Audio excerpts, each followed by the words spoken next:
पानी। आवाज मत करो, बच्चे एग्जाम दे रहे हैं। Sorry madam. पानी।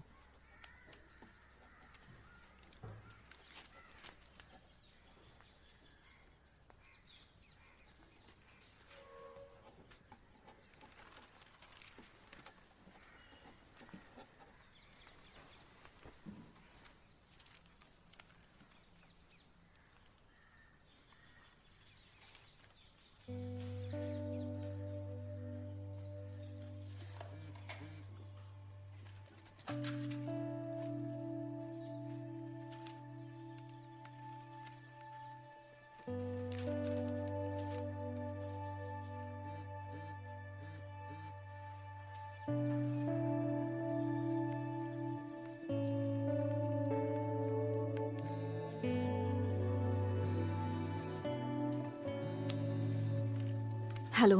हाय। बोलो। एग्जाम ले रही हो? जल्दी बोलो। तुम्हारे पेरेंट्स खुश तो है ना? गार्गी, क्या? तुमसे कैसे कहूँ? क्या हुआ? मेरे पेरेंट्स को दहेज में कार और साथ में 15 लाख की डिपॉजिट चाहिए, इसलिए। ये तुम क्या कह रहे हो? पहले ही मेरे पापा शादी का पूरा खर्च उठा रहे हैं, अब तुम्हें इनोवा कार भी चाहिए? तुम्हें अंदाजा भी है उनके लिए सब कितना मुश्किल होगा?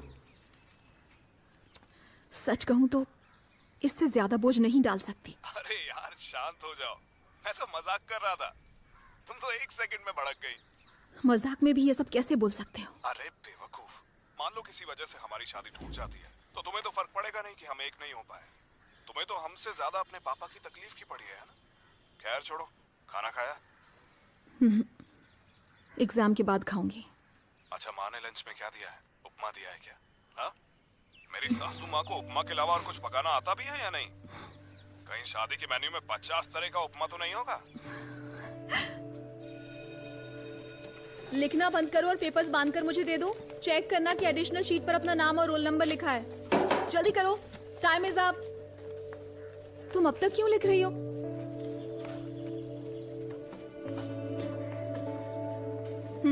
गुड।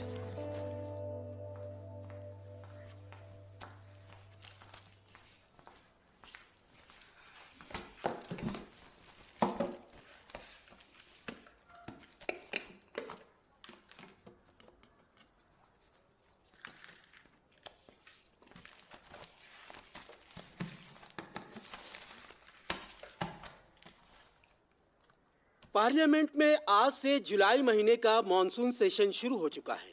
आज सुबह सुबह चेन्नई वासियों को एक बहुत ही दिल दहला देने वाली खबर सुनने को मिली। करीब 1 महीने पहले चेन्नई में 9 साल की बच्ची को 4 लोगों ने, जो सरकारी कर्मचारी थे, पहले ड्रग्स पिलाया, उसके बाद सबने मिलकर सामूहिक बलात्कार किया। इस केस के लिए स्पेशल टास्क फोर्स का गठन किया गया था, जिन्होंने गहन जांच के बाद इन चारों आरोपियों को ओडिशा के खुर्दा रेलवे स्टेशन से गिरफ्तार किया गया और चेन्नई लाया गया। पुलिस ने पिछले 1 महीने से पूरी गोपनीयता रखते हुए चारों की छानबीन की और कल चारों आरोपियों को पुख्ता सबूत के साथ अदालत में पेश किया जाएगा। मैडम, ये आपका एरिया है ना? पता नहीं अन्ना। प्रेस और टीवी चैनल्स अपनी रिपोर्ट में पहले तो एरिया दिखा देते हैं, बाद में बोलते हैं प्रिवेसी के लिए नाम बदल दिया गया है, लेकिन तब तक पूरे शहर में विक्टिम का पूरा इतिहास पता चल जाता है। ये है आज का जर्नलिज्म। अब तो कोई भी सेफ नहीं है। ये तो 9 साल की बच्ची थी।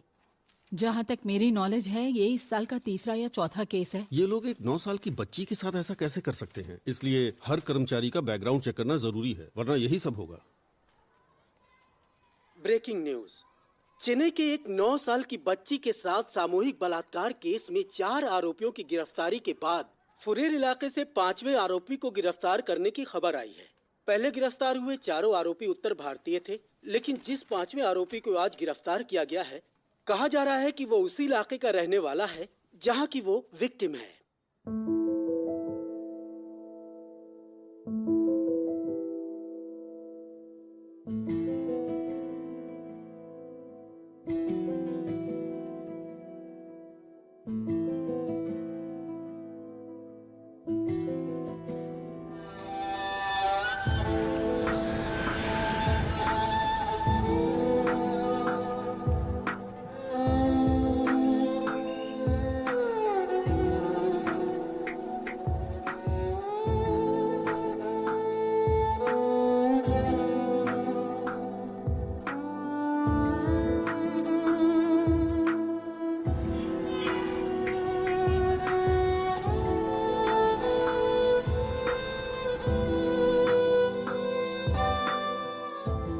और मैं तुम्हें जमीन पर नील डाउन कराऊंगा, तभी तुम्हारा दिमाग काम करेगा। उन्हें साथ लेकर क्यों नहीं आई? मैंने कल तुम्हें बोला था ना अपने पेरेंट्स को लेकर आना। पता है इसकी क्या सजा मिलेगी?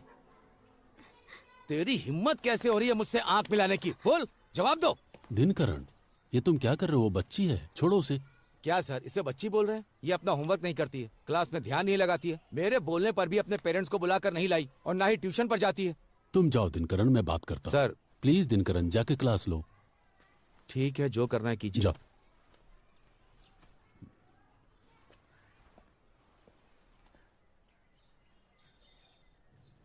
मैं भी तुम्हारी तरह ही था, पढ़ाई लिखाई में बहुत ही कमजोर था। मेरे पापा मुझे बहुत मारते थे।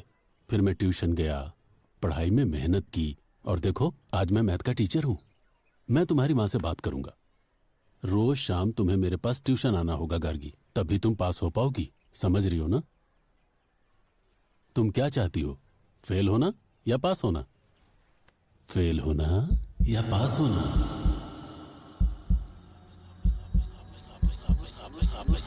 फेल होना या पास होना? फेल होना या पास होना? पास पास, चलो जिसके पास पास है जल्दी निकालो। जिन लोगों ने टिकट नहीं लिया वो जल्दी से ले लीजिए, नहीं तो पास दिखाइए। पास दिखाइए, चलिए जल्दी से पास दिखाइए। चलिए ticket ticket.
Good evening miss. क्या हुआ? साइकिल की चेन निकल गई। ट्यूशन नहीं आ रहे हो? साइकिल खड़ी करके आता हूँ।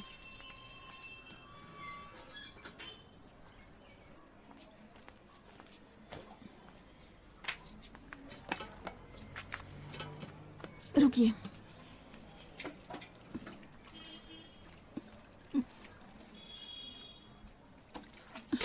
तुम आंखों के डॉक्टर के पास गई थी?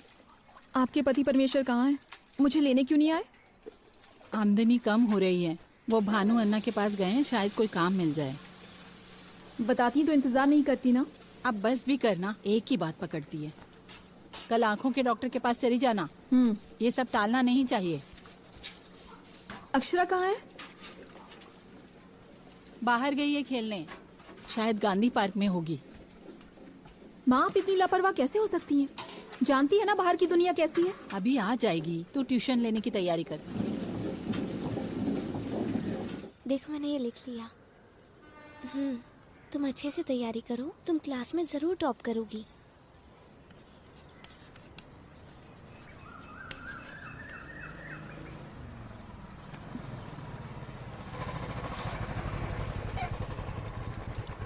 सुनो, अच्छे से पढ़ना, मेरा नाम खराब मत करना। Okay okay, bye. Okay.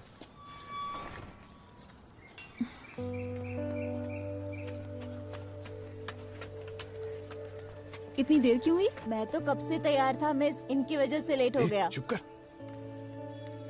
Uncle कहाँ हैं? वो कार खरीदने गए हैं। ओह, और आंटी? पुनी, आंटी कैसे हो? ठीक हूँ। कॉफी बनाकर लाती हूँ। नहीं नहीं, मुझे अभी जाना है। जरा 2 मिनट रुक जाओ, तुम गरम गरम उपमा लाती हूँ। अरे नहीं नहीं आंटी, निकलना है, थोड़ा काम है। गार्गी, हाँ? ट्यूशन के बच्चे वेट कर रहे हैं, जल्दी आओ। Bye aunty.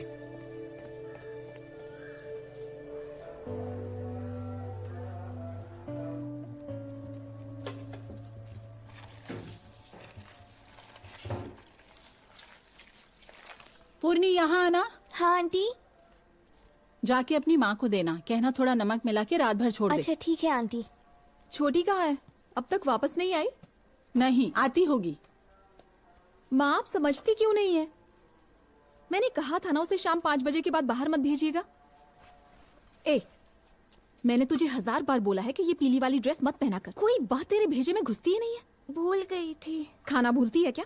खेलना भूलती है क्या? तू सिर्फ यही बात कैसे भूल जाती है? और हाँ, कल के एग्जाम की तैयारी पूरी हो गई कि नहीं? मैं पढ़ लूंगी, पीछे मत लगो। एक लगाऊंगी ना बोलती बंद हो जाएगी। कितनी बार बोला है कि 5 बजे से पहले घर आ जाया कर। बता कहाँ थी तू? मैं जब गांधी पार्क से वापस आ रही थी ना, तो रास्ते में बहुत भीड़ थी, इसलिए थोड़ी देर हो गई।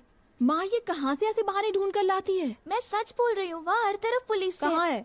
शांति अपार्टमेंट्स के बाहर। शांति अपार्टमेंट?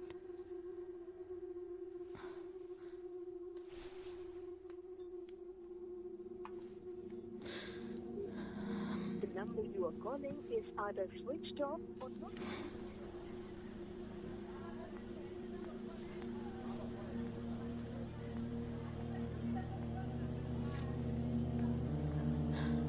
मैडम, यहाँ पर क्या हुआ है? तुम कौन हो? मेरे पापा यहाँ पर सिक्योरिटी गार्ड हैं और वो अब तक घर वापस नहीं गए। इंक्वायरी चल रही है, सारे वर्कर्स को पुलिस स्टेशन ले जाया गया है पूछताछ के लिए। मेरे पापा को भी? वो मुझे नहीं पता। कौन से स्टेशन? मुझे नहीं पता। दीदी, सैंड्रा, तुम्हारे पापा कहाँ हैं? पता नहीं दीदी, मैं भी पापा को ही देखने आई हूँ, लेकिन वो यहाँ नहीं है। उन्हें पूछताछ के लिए ले गए हैं। मैडम प्लीज बताइए ना यहाँ क्या चल रहा है। मुझे सच में नहीं पता। कम से कम मुझे पुलिस स्टेशन तो बता दीजिए। फिक्र मत करो, जैसे ही असल आरोपी मिल जाएगा सबको छोड़ देंगे। ये घटना 1 महीने पहले की है। तुम इस बिल्डिंग में रहती हो, लेकिन तुमको भी इस बारे में पता नहीं है। मतलब पुलिस ज्यादा स्मार्ट है। सर मैं आपको कॉल करती हूँ।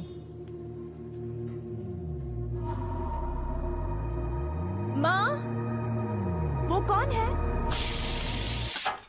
अपार्टमेंट में कुछ तो प्रॉब्लम हुई है माँ, इसीलिए वहाँ पुलिस आई है। ठीक है, तेरे पापा कब तक घर आएंगे? आज तो उनकी नाइट शिफ्ट है ना। नाइट शिफ्ट है? मुझे पहले बताना चाहिए था, मैंने उनके लिए खाना भी पका लिया। शायद वो आपको टेंशन नहीं देना चाहते होंगे, इसीलिए नहीं बताया। फिक्र मत कीजिए। एक फोन कर दिया होता तो फिक्र नहीं होती। फोन की बैटरी डेड हो गई होगी, वो सुबह तक आ जाएंगे। दीदी। हाँ, अब मुझे पुलिस स्टेशन से कॉल आया था, वो मुझे बुला रहे हैं। रुक, मैं भी आती हूँ। माँ, मैं थोड़ी देर में आ रही हूँ। तुम दोनों कहाँ जा रही हो? मेरे पापा को हॉस्पिटल लेकर गए हैं। मैं थोड़ा इसके साथ जा रही हूँ माँ। क्या हुआ? बस रेगुलर चेकअप है माँ, आप फिक्र मत कीजिए। 1 मिनट रुको रुको। तेरे पापा ने रात की दवा नहीं ली, ये बीपी की दवा है, डायबिटीज वाली खत्म हो गई है। मैं जाते हुए खरीद लूंगी। देखिए, सबसे पहले आपको ये समझना होगा कि मेरे क्लाइंट को नौकरी से नहीं निकाला गया और ना ही उन्हें सस्पेंड किया गया है। वो अब भी काम पर है। और हाँ, आपने कुछ और भी बताया था ना कि उनके ऊपर इल्जाम है कि उन्होंने इस तरह का पहले भी कुछ किया है। आपने पूछा इसे डिसमिस किया जा सकता है या नहीं। हाँ, अगर किसी ने केस फाइल किया हो तो ऐसा कुछ हुआ है क्या? इसका क्या मतलब है सर? हर कोई जानता है वो कैसे हैं। Mohanraj, let me explain this. It is not what you know, it is what you can prove. अदालत सबूतों के आधार पर चलती है और जब तक आप संविधान का उल्लंघन नहीं कर रहे, एक लॉयर अपने क्लाइंट को बचाने के लिए कुछ भी कर सकता है। इस्टामेट शुगर टैबलेट 500। पहले सबूत जुटाने होते हैं, फिर उन्हें अदालत के सामने पेश करना होता है।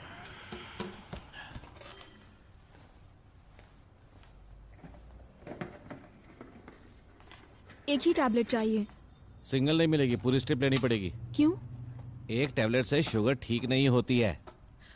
आपको मैं डायबिटिक पेशेंट दिख रही हूँ? शुगर किसी के चेहरे पे थोड़ी नजर आता है मैडम। आपको सुबह खाली पेट ब्लड टेस्ट करवाना चाहिए, फिर नाश्ता करने के 2 घंटे बाद फिर से टेस्ट करवाना पूरी चाहिए। स्ट्रिप दे दीजिए। हाँ। कितना हुआ? 380 रुपए। कुछ पैसे हैं क्या? नहीं है। मेरे पास पूरे नहीं है। कितने कम है? 330 रुपए कम है। मतलब आपके पास सिर्फ 50 रुपए और आप कह रही हैं थोड़े कम है। मुझे पहले ही समझ आना चाहिए था। सर, इमरजेंसी है। मेरा नाम गार्गी है और मैं यहाँ सेंट पीटर्स स्कूल में पढ़ाती हूँ। क्या नाम बोला? कारकी? ये किस तरह का नाम है कारकी? कार की नहीं, है? गागा, गार्गी। सॉरी, गलत मत समझिएगा। 50 रुपए ऑटो वाले को भी देने होंगे। क्या पूरे पैसे मैं कल दे सकती हूँ? अपना नंबर दे दो। ठीक है सर, मैं खत्म करके अभी भेजता हूँ। हेलो दीदी, पापा बोल रहे हैं। मेरे पास आरसी बुक नहीं है क्योंकि मैंने इंश्योरेंस के पैसे नहीं भरे थे। इसका मतलब तो इस तरह रेस लगाएगा। मैं डर गया था सर। पापा। अंकल, मेरे पापा कहाँ हैं? इसे संभाल कर ले जाना, खड़ा भी नहीं हो पा रहा है। पूरी पूछताछ के दौरान नशे में था। पापा उठिए ना पापा। चुप कर। मैं क्या अपने घर का पता नहीं जानता? पापा चलिए ना प्लीज। सुनो, तुम कौन हो? बहन हो क्या इसकी? नहीं सर, मैं इनके पड़ोस में रहती हूँ। मेरे पापा को भी यहाँ पूछताछ के लिए रोका है। क्या नाम है तुम्हारे पापा का? ब्रह्मानंद। ब्रह्मानंद बोला क्या?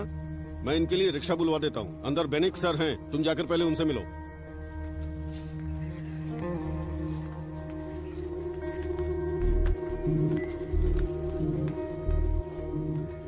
सर। क्या चाहिए? SI बेनिक्स। बॉस बिजी है, तुम वेट करो। अरे इसमें डिलीट बटन कहाँ पर है? मुझे भी नहीं पता। क्या तुम सर की रिश्तेदार हो? नहीं सर, किसी इंक्वायरी के लिए मेरे पापा को यहाँ लाए। मुझे उनसे मिलना है। क्या नाम है उनका? उनका नाम ब्रह्मानंद है। वो शांति अपार्टमेंट में वॉचमैन है। एक्सक्यूज मी, अंदर जाके बैठो। सुनो, मैं कॉल करता हूँ। हाँ, मैं तुम्हें कॉल करके बुलाने ही वाला था। एनीवे, अच्छा हुआ तुम आ गई। सर, मेरे पापा कहाँ हैं? और कोई मुझे कुछ बता क्यों नहीं रहा है? 1 मिनट, कहाँ रहती हो तुम और क्या करती हो? सर, मुझे अपने पापा से मिलना है। पहले जो पूछा गया उसका जवाब दो। सर, मैं सेंट पीटर स्कूल में एक टीचर हूँ और हम टूटीकोरिन के रहने वाले हैं। तुम लोग चेन्नई कब आए? सर, हमें 8 साल हो चुके हैं। मैंने जब 10th पास किया था तभी यहाँ आ गए थे। हम लोग इसी इलाके में रहते हैं और हमारा यहाँ पर खुद का घर है। मेरी एक छोटी बहन है जो स्कूल में पढ़ती है और मेरी माँ घर से ही डोसे का आटा बेचती है। बस इतना ही। अब तो बता दीजिए कि पापा कहाँ हैं। सबसे पहले तो एक लड़की होकर पुलिस स्टेशन में इतनी रात को आई हो, इसलिए कंसर्न से कह रहा हूँ, जितनी जल्दी हो सके ये शहर छोड़ दो। सर, इस सिचुएशन में तुम इस शहर में नहीं जी सकती। समझी नहीं। तुम्हारे पापा को हमने एक गैंग रेप के लिए पकड़ा है। सर, आप क्या कह रहे हैं? आपको अंदाजा भी है आप क्या बोल रहे हैं? अब प्लीज यहाँ से जाओ तुम। सर, मैं तुम्हारी भलाई के लिए बोल रहा हूँ, प्लीज जाओ। नहीं सर, कोई गलतफहमी हुई है। मुझे अपने पापा से अभी मिलना है। शांत नहीं हो सर, जाओ। कुछ तो गलत है। मुझे शांत हो जाओ। ये पुलिस स्टेशन है, पता है ना? अभी अपने पापा से नहीं मिल सकती। हमें ये भी नहीं पता कि वो किस स्टेशन में है।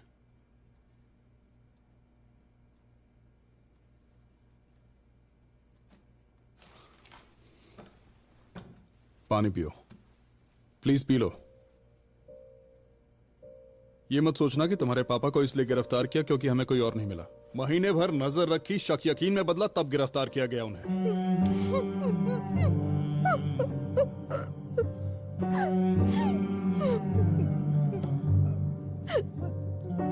सर, मुझे एक बार पापा से मिलना है, गुड प्लीज। Evening sir. कौन है ये? सर, ब्रह्मानंद की बेटी है। देखो मैडम, इससे पहले कि खबर आग की तरह शहर में फैले, आप निकलो। और बेनिक्स, सारे डॉक्यूमेंट्स अच्छे से चेक करना। Yes sir. कोई गलती नहीं होनी चाहिए। सर। मीडिया इस खबर पर गिद्ध की तरह झपट पड़ेगी। Yes sir. The person you're calling is not answering. एक छोटे से ब्रेक के बाद हम फिर हाजिर होंगे।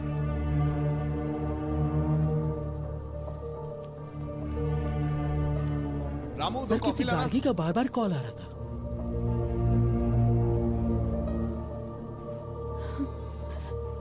हेलो अंकल, मैं गार्गी बोल रही हूँ। हाँ बोलो बेटा।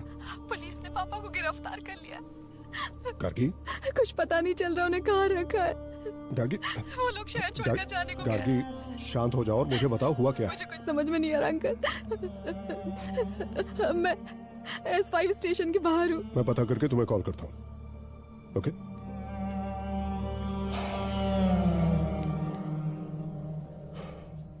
करीगलन, तुम अभी स्टेशन में ही हो?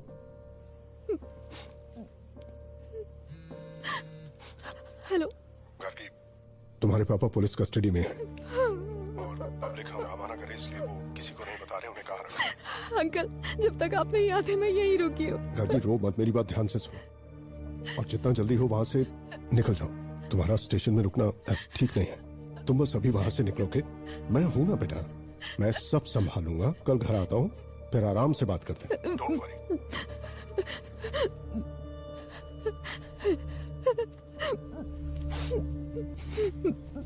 तुम उसकी डायबिटीज की दवाई ले आए हो? हाँ। ठीक है, दे दो। ठीक है।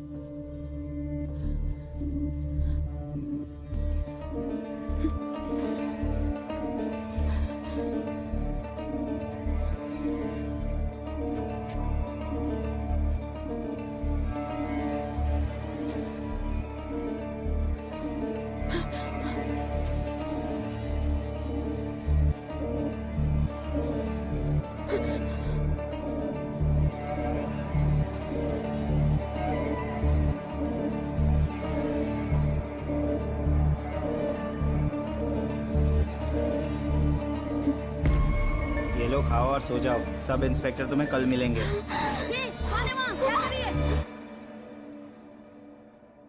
मैंने तुम्हें बोला था ना कि घर जाओ। हाँ मणि दादा, सर मेरे पापा ने कुछ नहीं किया, वो बेकसूर है। इन्हें घर छोड़ कर आओ। Okay sir. विमला को भी साथ ले जाना। सर आपने कहा था आपको नहीं पता मेरे पापा को कहाँ रखा है, लेकिन वो तो यहीं पर है। आपने झूठ क्यों बोला सर? क्या चल रहा है यहाँ? देखो, सर कुछ तो गड़बड़ है। मेरी बात सुनो। मैं समझ सकता हूँ कि जो कुछ हो रहा है तुमने सोचा भी नहीं होगा, लेकिन इसमें कुछ नहीं हो सकता। तुम्हारे पापा को कम से कम उम्र कैद होकर रहेगी। हमारे पास पुख्ता सबूत हैं उसके। अब जाओ प्लीज, घर जाओ। मैडम आइए।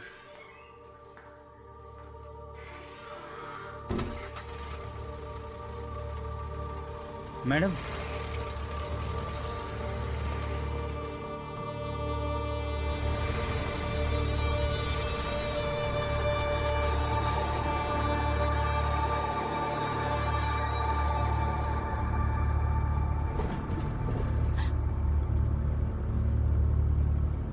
भैया भैया रोक दीजिए, यहीं उतरना है।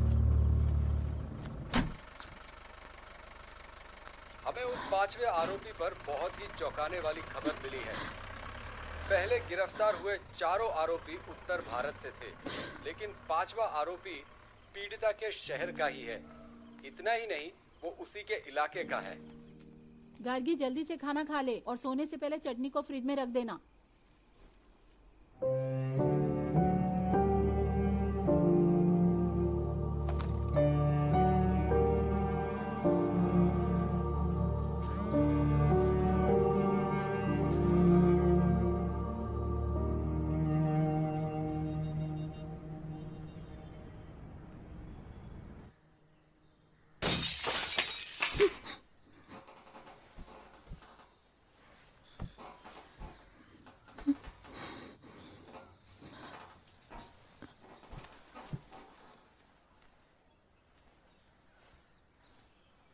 माँ,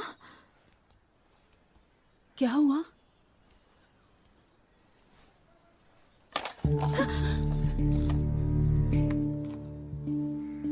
आप अक्षरा को अंदर लेकर जाइए। ठीक है।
Hello uncle. हाँ बोलो बेटा।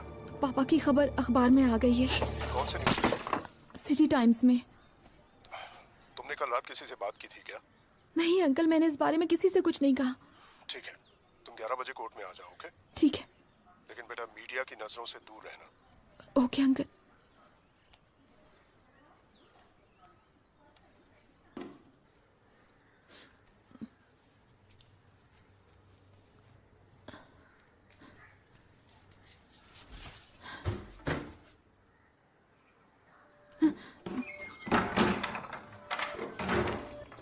माँ। हाँ माँ, यहाँ आइए, दरवाजे बंद कीजिए। इधर बैठ जाओ। माँ यहाँ आकर बैठिए। क्या हुआ? माँ, मेरे वापस आने तक आप दोनों बाहर मत जाइएगा, ठीक है? अक्षरा, ध्यान रखना।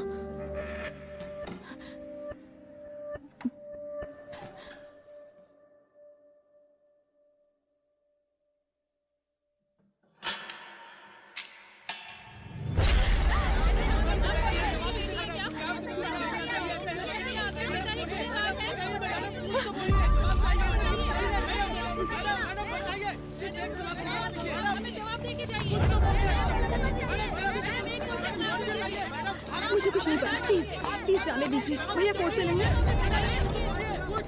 भैया जल्दी चलिए। भाई थोड़ा साइड हो जाओ, मैं लाइव जा रही हूँ। राजू, इस वक्त हम ठीक आरोपी ब्रह्मानंद के घर के बाहर खड़े हैं। उसकी बेटी गार्गी ने रिपोर्टर से बात करने से मना कर दिया है। वो इतनी जल्दबाजी में कोर्ट गई है जहां आज उसके पिता की पेशी है। ये खबर सबसे पहले आपको हम दे रहे हैं और खबरों के लिए हमारे साथ बने रहिए। यहाँ से कट करना।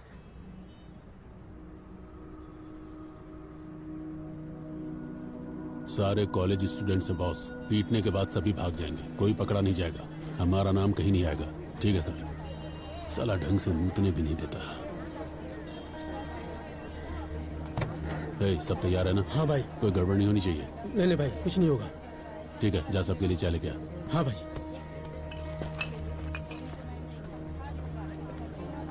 सुन, लड़कों के लिए 8 चाय और 10 समोसे देना। अभी भेजता हूँ। उस पॉइंट पर हम एक गाना डालेंगे, ठीक है? ओके। उस इलाके के गुंडे, मीडिया, दूध वाले, अखबार वाले, सबको पता है कि वही कातिल है, यहाँ तक कि विलेन को भी। लेकिन हमारी जो हीरोइन होगी उसे कुछ पता नहीं। कैसी लगी story?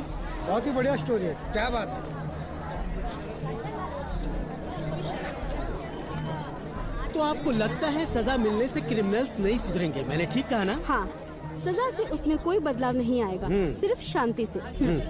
Okay sister, thank you. पूरा कॉरिडोर कवर करना और बिल्डिंग का क्लोजअप भी लेना। ग्राउंड फ्लोर को पूरा कवर करना। क्राउड के भी कुछ शॉट्स लेना। मैडम, हमें केस की पूरी डिटेल मिलनी चाहिए।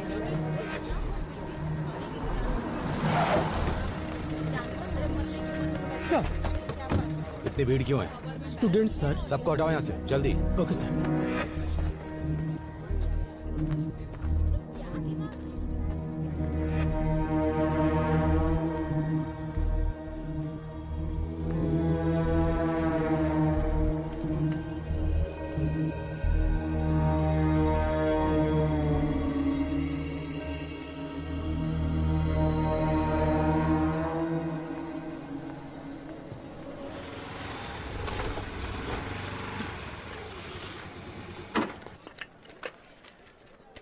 Good morning. आप मेरा पीछा कर रहे हैं क्या? नहीं मैम, दरअसल मेरा नाम इंद्रांश है। आपके 380 रुपए देने हैं। मैं यहाँ आपसे पैसे लेने नहीं आया हूँ। एक मिनट। हाँ गार्गी मैडम, मैं भानु सर के लिए काम करता हूँ, उन्होंने ही मुझे आपसे मिलने भेजा है। उनका कोई वकील नहीं आया? मैं भी वकील ही हूँ मैडम, पार्ट टाइम दवा की दुकान में काम करता हूँ 6 बजे के बाद। आपके बॉस कहाँ है?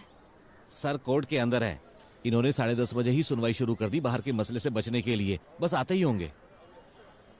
यहाँ पर हमेशा इतनी भीड़ होती है? आपको खास खबर सुना। आज 5 आरोपियों को कोर्ट में पेश किया गया है। 4 ने अपना गुनाह कबूल कर लिया है, लेकिन 5वां आरोपी ब्रह्मानंद, जो कि उस बिल्डिंग का वॉचमैन था, उसने खुद को बेकसूर बताया है। इस केस में प्रख्यात लॉयर भानु प्रकाश उनको डिफेंड करेंगे। सभी जानते हैं भानु प्रकाश के आने से इस केस का रुख ही पलट जाएगा। पर मेरा सवाल ये है कि भानु प्रकाश एक केस के लिए 15 लाख रुपए की फीस लेते हैं, तो क्या वो इस वॉचमैन का केस लड़ेंगे? इंसाफ दो, इंसाफ दो, बच्ची को इंसाफ दो, ब्रह्मानंद को फांसी दो, इंसाफ दो, इंसाफ दो, बच्ची को इंसाफ दो, इंसाफ दो, इंसाफ दो, बच्ची को इंसाफ दो। वो आ गए सर। गुनहगार को फांसी दो, इंसाफ दो, इंसाफ दो, बच्ची को इंसाफ दो, ब्रह्मानंद को फांसी दो, इंसाफ दो, इंसाफ दो, बच्ची को इंसाफ दो, ब्रह्मानंद को फांसी दो, इंसाफ दो, इंसाफ दो, बच्ची को इंसाफ दो, ब्रह्मानंद को फांसी दो।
अंडरस्टैंड।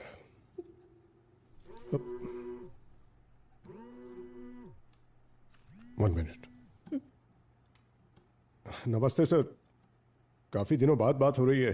कहिए कैसे याद किया आपने?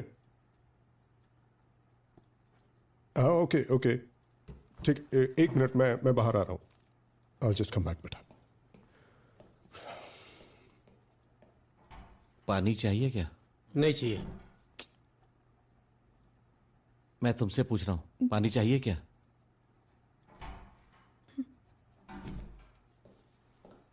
मैं पुलिस स्टेशन जाकर सारे डॉक्यूमेंट्स कलेक्ट कर लूं सर?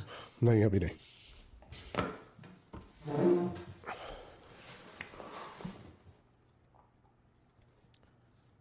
गार्गी, एक छोटी सी प्रॉब्लम आ गई है। क्या हुआ अंकल? गार्गी, एडवोकेट एसोसिएशन ने मुझे अभी अभी नोटिस भेजा है कि मैं ये केस नहीं लड़ सकता। क्यों? क्यों नहीं अंकल? मैं कुछ समझी नहीं। बेटा, ये केस एक छोटी सी बच्ची का है। मामला बहुत सीरियस है, इसलिए कोई भी मेंबर रेपिस्ट को डिफेंड नहीं करेगा। सॉरी, मेरा वो मतलब नहीं था।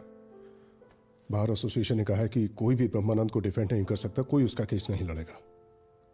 अंकल, ये आप क्या बोल रहे हैं?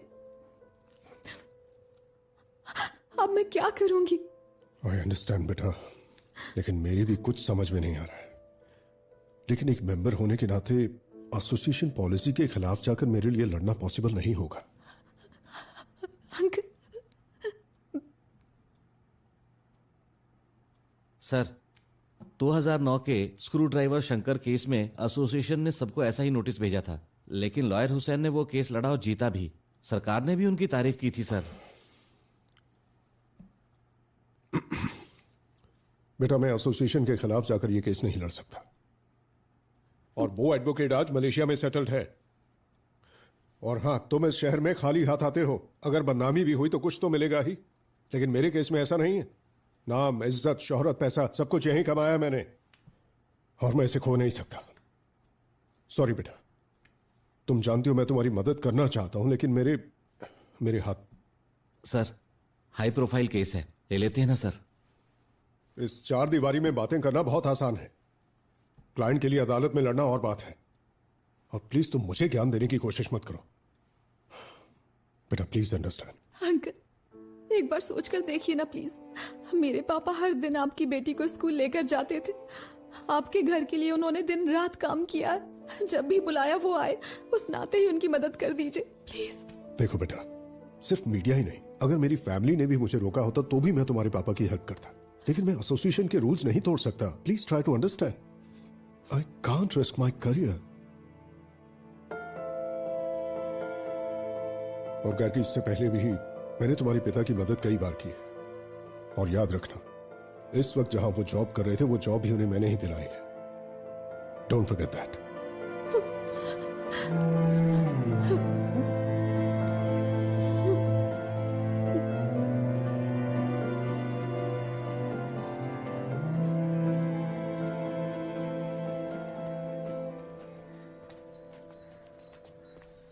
मैडम, आप फ्री लीगल एड सेल क्यों नहीं जाती? सिविल कोर्ट के 3rd फ्लोर पर है।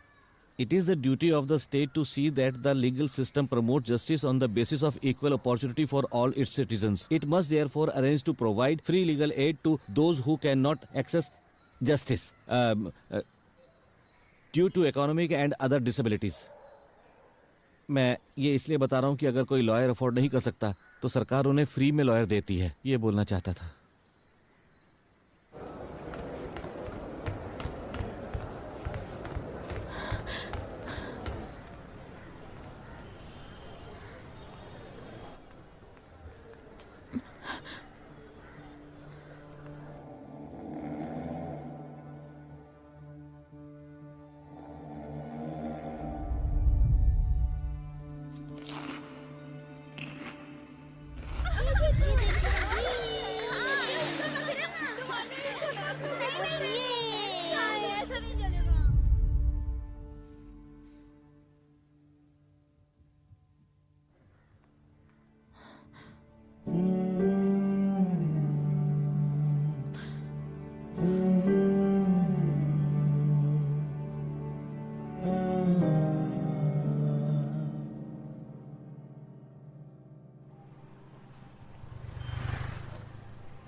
बॉस, आपके फैमिली फ्रेंड हैं, उन्होंने आपको मना कर दिया तो मेरी क्या सुनेंगे? मैं तो वैसे भी उनका जूनियर हूँ, मेरी तो इज्जत भी नहीं करेंगे।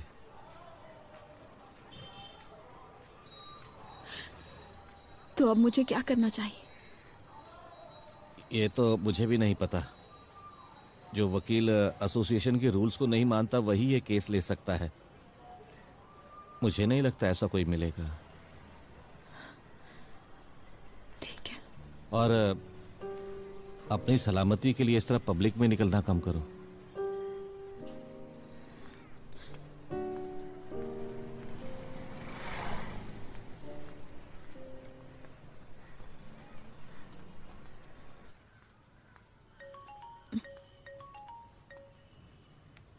Hello hello hello.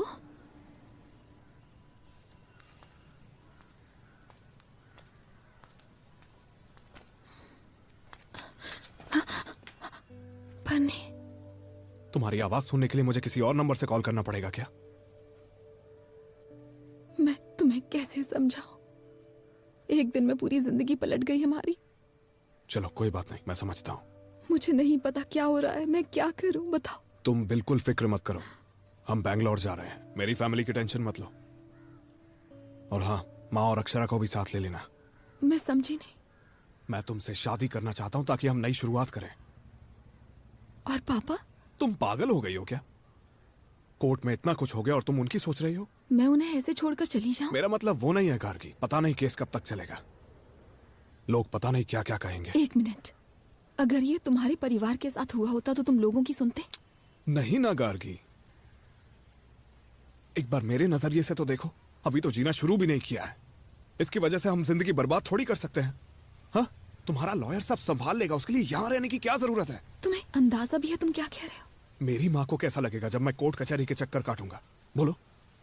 हम लॉयर हायर करेंगे, वो सब संभालेगा, तुम बस मेरे साथ चलो।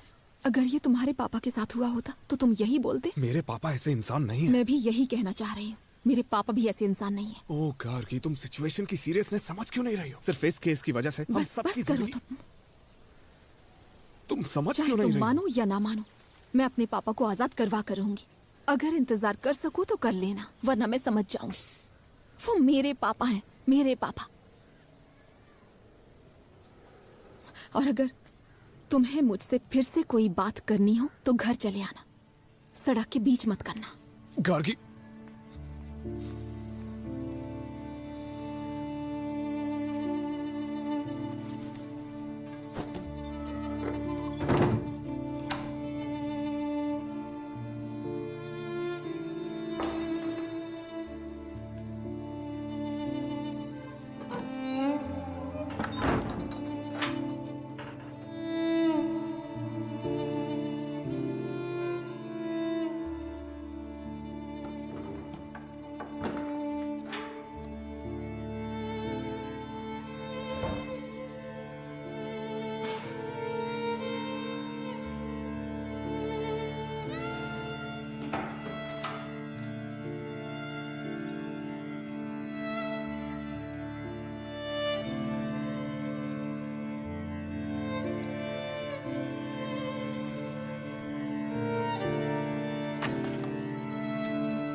तो प्रोग्राम में आगे बढ़ते हैं। शांति अपार्टमेंट केस के 5वें आरोपी के बारे में आज जर्नलिस्ट अहल्या हमारे सामने कुछ खुलासे करने वाली है। तो आप भी उसी अपार्टमेंट में रहती है ना? तो आपको इस खबर के बारे में पहले से पता था? नहीं सर, हम सभी को गिरफ्तारी के बाद ही पता चला। अच्छा, पर 5वें आरोपी की पहचान पुलिस ने भी छुपा कर रखी हुई थी।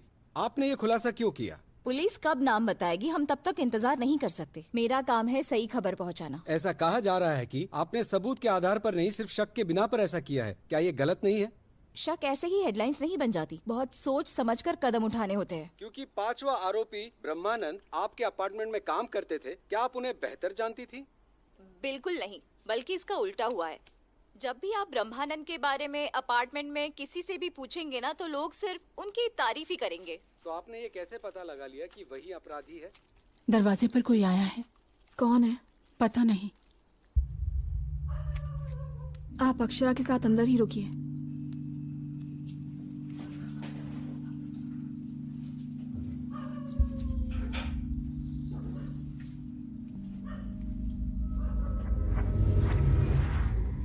कौन है? कौन है बाहर?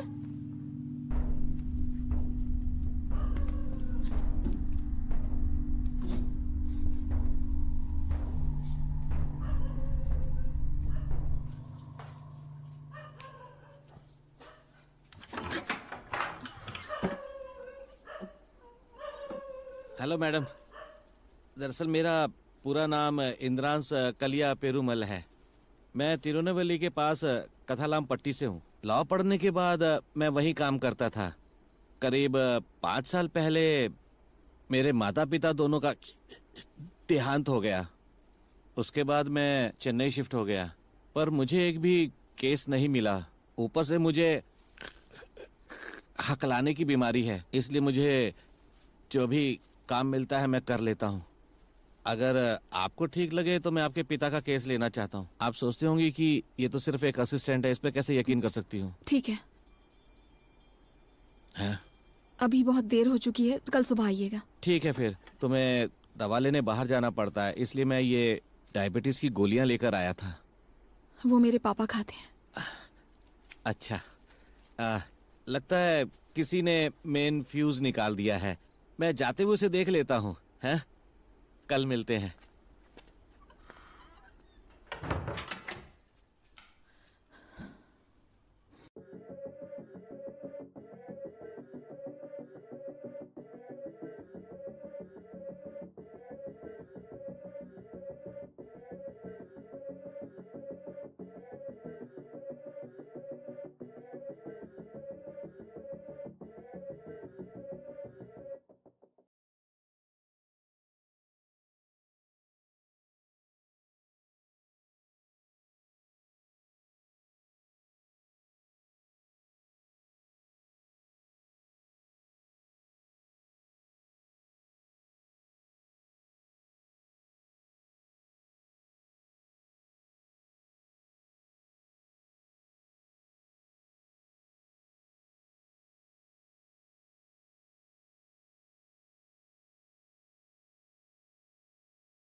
तैयार हो?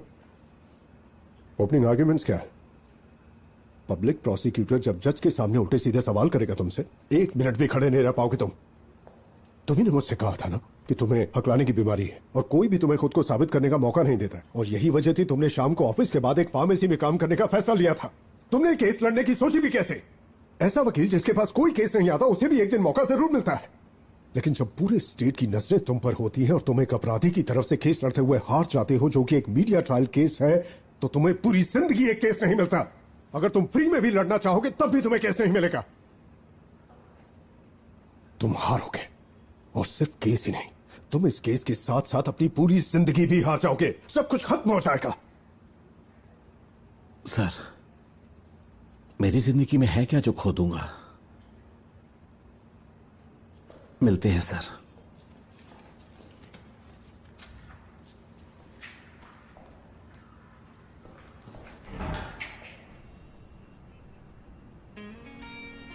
தூய அன்பின் தேடல் காயமுற்றும் அழுவதில்லை. விண்மீனின் வேட்கை விடிந்தாலும் முடிவதில்லை. முகமூடி மறுத்து முகமொன்று துடிக்கும், கொலைவாளை எதிர்த்து அறமொன்று நடக்கும், பிடிவாதம் பிடித்து வலியெல்லாம் பொறுக்கும், இறகாக இருந்தும் தொடுவானே அது அளக்கும்.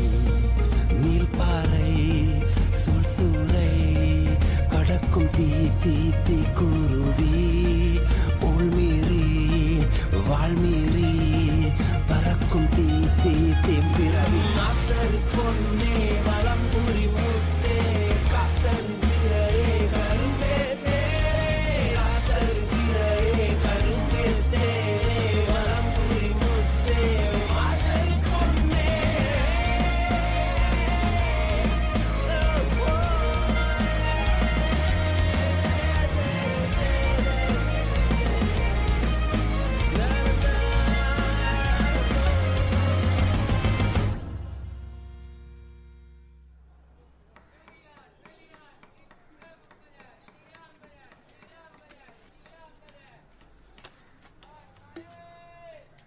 मैडम जरा सुनिए।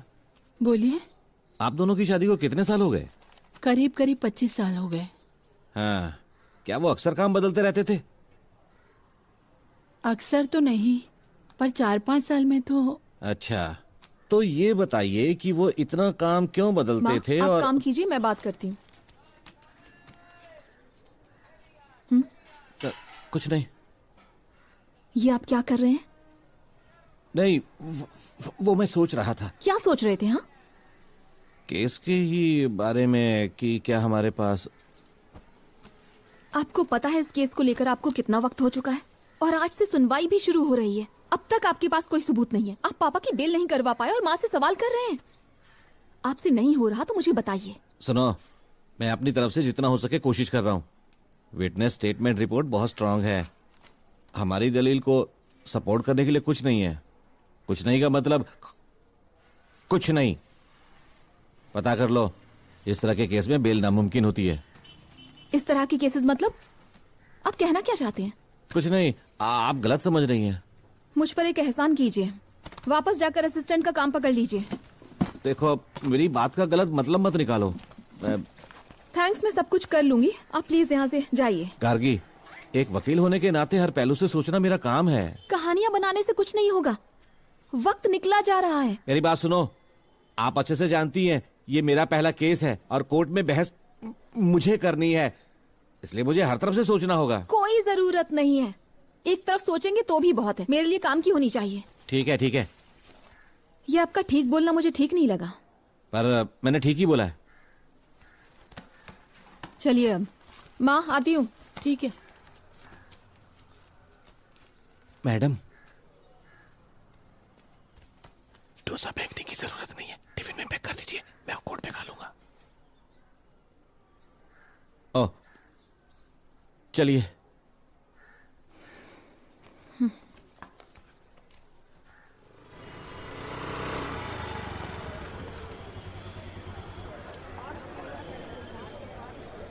आप सेकंड फ्लोर पर इंतजार कीजिए, मैं 5 मिनट में आता हूँ।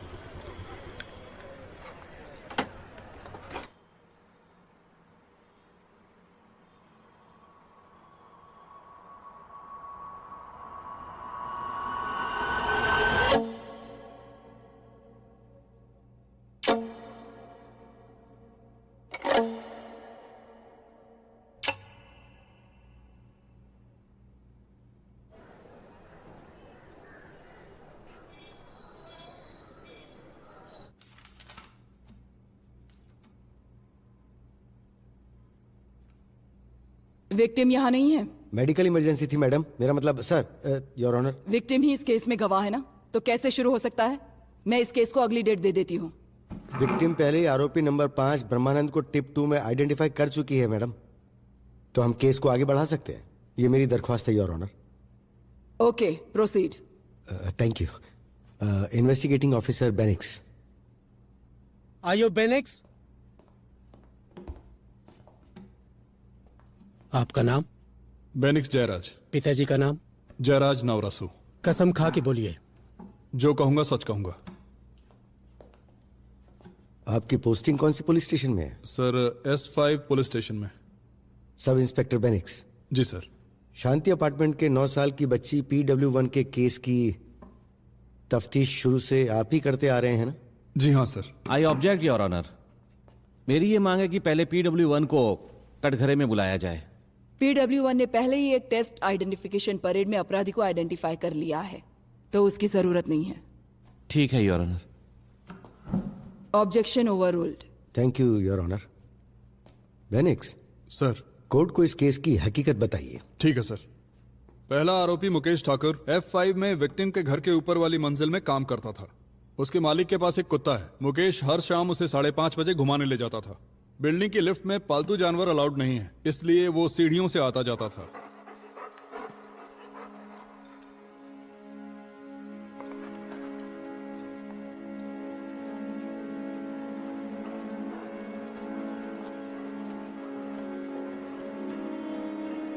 विक्टिम को कुत्ते पसंद है, तो वो 5:30 बजे कुत्ते से खेलने आती थी। मुकेश का कुत्ते को घुमाने ले जाना और विक्टिम का रोज उससे खेलने आना रूटीन बन गया था। मुकेश ने देखा कि लोग सीढ़ियों का इस्तेमाल बहुत कम करते हैं और विक्टिम भी पिता को बताए बिना ही कुत्ते से खेलने आती थी।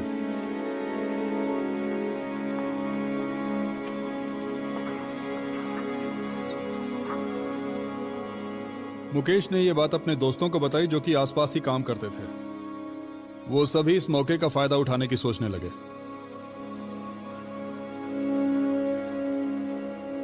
अगली शाम 5:30 बजे जब विक्टिम कुत्ते के साथ खेलने आई तो प्लान के मुताबिक इन लोगों ने उसे बेहोश करके बारी बारी उसका रेप किया।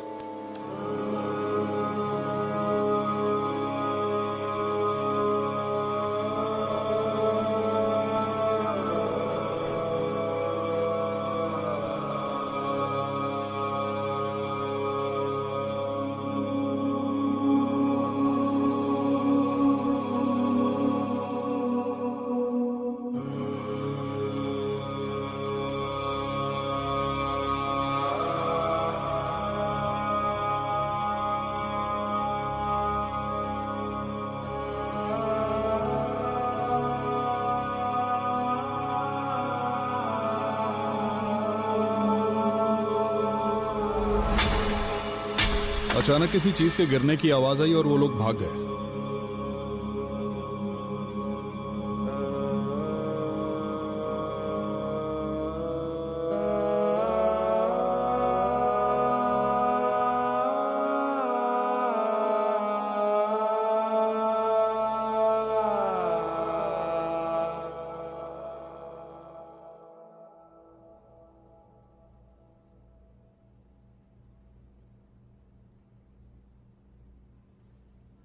अगले दिन विक्टिम के पिता की कंप्लेंट के बाद उसे गवर्नमेंट हॉस्पिटल ले जाया गया। वहां उसके टेस्ट कराए गए। जब उन्हें पता चला कि पुलिस तक बात जा चुकी है, मुकेश और उसके तीनों दोस्त फरार हो गए।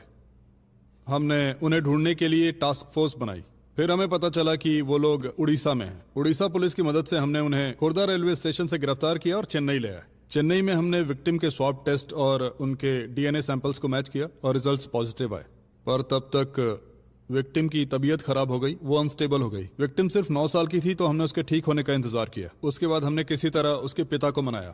प्रोटोकॉल के हिसाब से फर्स्ट आइडेंटिफिकेशन परेड की।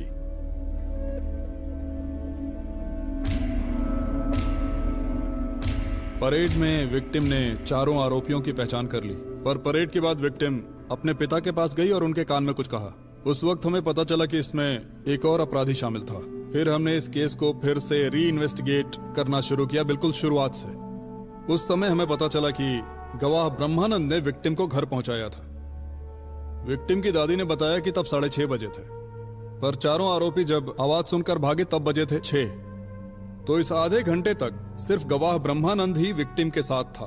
क्या आप विटनेस ब्रह्मानंद की बात कर रहे हैं? जी सर, उस समय तक सिर्फ वही एक गवाह था। ओह अच्छा, ठीक है। सिर्फ इन बातों की बिना पर आप ये कैसे कह सकते हैं कि ब्रह्मानंद भी अपराधी है? कोई और भी तो हो सकता है ना? जी सर, आपका अनुमान बिल्कुल सही है। इसीलिए हमने प्रोटोकॉल के तहत 5 आरोपियों की सेकंड आइडेंटिफिकेशन परेड की और विक्टिम ने ब्रह्मानंद को भी आइडेंटिफाई किया। केस बिल्कुल साफ है योर ऑनर। दूसरी आइडेंटिफिकेशन परेड में विक्टिम ने साफ तौर पर ब्रह्मानंद को आइडेंटिफाई किया था। यहां पर बहस के लिए कुछ बचा ही नहीं है, क्योंकि अपराध पूरी तरह से साबित हो चुका है। तो मैं रिक्वेस्ट करना चाहूंगा कि अपराधियों को कड़ी से कड़ी सजा दी जाए। इन्हें सबक सिखाना जरूरी है। That's all your honour.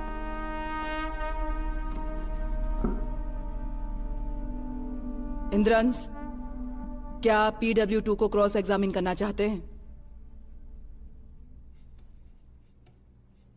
Ji your honour. तो फिर आइए और शुरू कीजिए।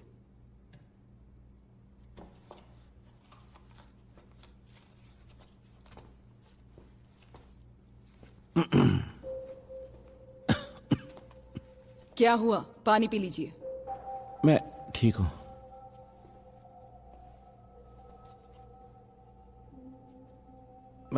मिस्टर बेनिक्स, कंप्लेंट किस दिन फाइल हुई थी? 15 नवंबर सुबह 10:30 बजे।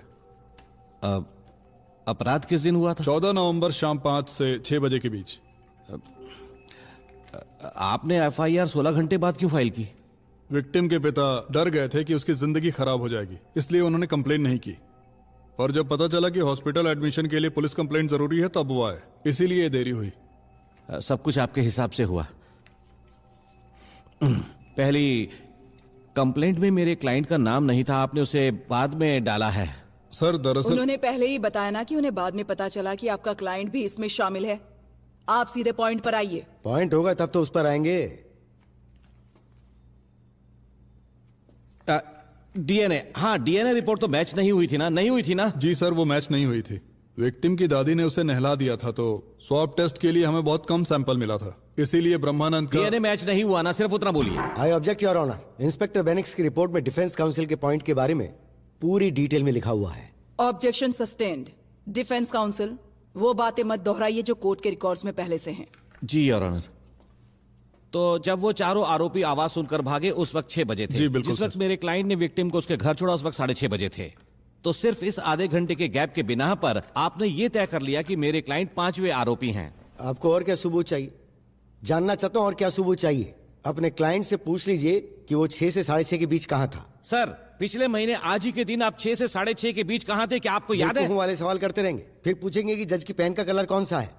यहाँ मूवी की शूटिंग नहीं चल रही है जो आप डायलॉगबाजी कर रहे हैं। इट्स अ रियल कोर्ट, यहाँ सबूत चाहिए होता है। आपके सीनियर्स ने कुछ सिखाया नहीं क्या आपको? डिफेंस, सिर्फ वही सवाल पूछिए जिससे आप कुछ साबित करना चाहते हैं। कोर्ट का टाइम बर्बाद मत करिए। जी। क्या करें योर ऑनर, ये आधे पक्के लॉयर्स होश में कम बल्कि जोश में ज्यादा आ जाते हैं। वो 6 से 6:30 के बीच कहा था? क्या उसके पास कोई एलिबाई है? क्या आप एलिबाई का मतलब भी जानते हैं? योर ऑनर, डिफेंस काउंसिल का दिमाग पूरी तरह से खाली है। इनके पास कोई सबूत नहीं है। इनके पास कोई और केस नहीं होगा शायद, पर मेरे पास दूसरे केसेस भी हैं। आप ये कैसे कह सकते हैं कि मेरा दिमाग खाली है? क्या आपने अंदर झांक कर देखा है? आपका क्लाइंट 6 से 6:30 के बीच कहां था? क्या आप कोर्ट को बता सकते हैं? आप मुझे बार बार यही सवाल पूछ पूछ कर परेशान कर रहे हैं कि आपके पास कोई दूसरा सवाल नहीं है? इंद्रंस, कैसे? इंद्रंस, क्या हुआ आपको? पहले आप बैठ जाइए। बैठ जाइए इंद्रंस। कोर्ट ऑफिसर, इन्हें पानी दीजिए। क्या बात है भाई, ऐसी हालत में कोर्ट क्यों चले आते हो? Mister PP, please. जी योर ऑनर। इंद्रंस, कुछ और पूछना चाहते हैं आप? जी योर ऑनर। ठीक है, वहीं बैठकर पूछिए। Thank you your honour. मैं फोटो भेज रहा हूँ, जरा चेक करो।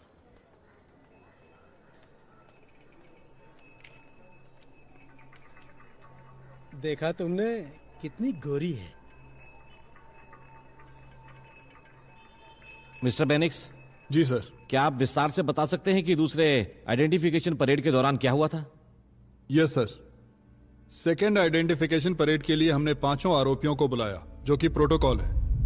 पहले 4 आरोपियों को आइडेंटिफाई करते वक्त विक्टिम नॉर्मल थी। उसके बाद स्ट्रेस से वो बेहोश हो गई। जब हमने उसके पिता से पूछा तो उन्होंने हमें बताया कि विक्टिम ने सुबह से अपनी दवा नहीं ली थी। मैंने उनसे दवा का नाम पूछा और अपने ड्राइवर से कहा कि उसे जल्द से जल्द लेकर आए। अच्छी बात यह थी कि मेरा ड्राइवर भी वही दवा लेता है। मैंने उससे दवा ली और विक्टिम के पिता को दिखाकर कंफर्म किया और बिना देरी किए विक्टिम को दवा खिलाई। कुछ ही देर में वो नॉर्मल हो गई। उसके बाद योर ऑनर, विक्टिम ने आरोपी ब्रह्मानंद को आइडेंटिफाई किया। रिपोर्ट में सारी डिटेल्स लिखी हुई है डिफेंस काउंसिल। जी योर ऑनर। बहुत अच्छे। आप इस रिपोर्ट को अब पढ़ रहे हैं? रिपोर्ट में सारी डिटेल्स लिखी हुई है। पढ़ लीजिए, पढ़ लीजिए।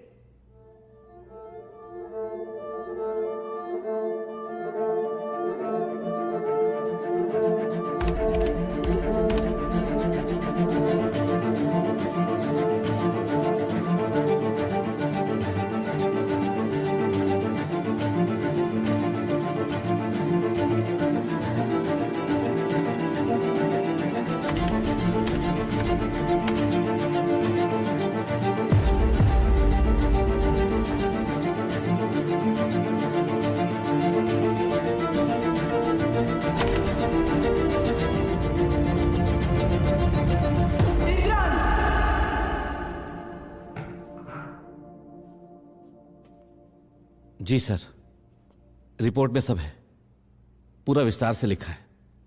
सॉरी योर ऑनर, थोड़ा वक्त लग गया।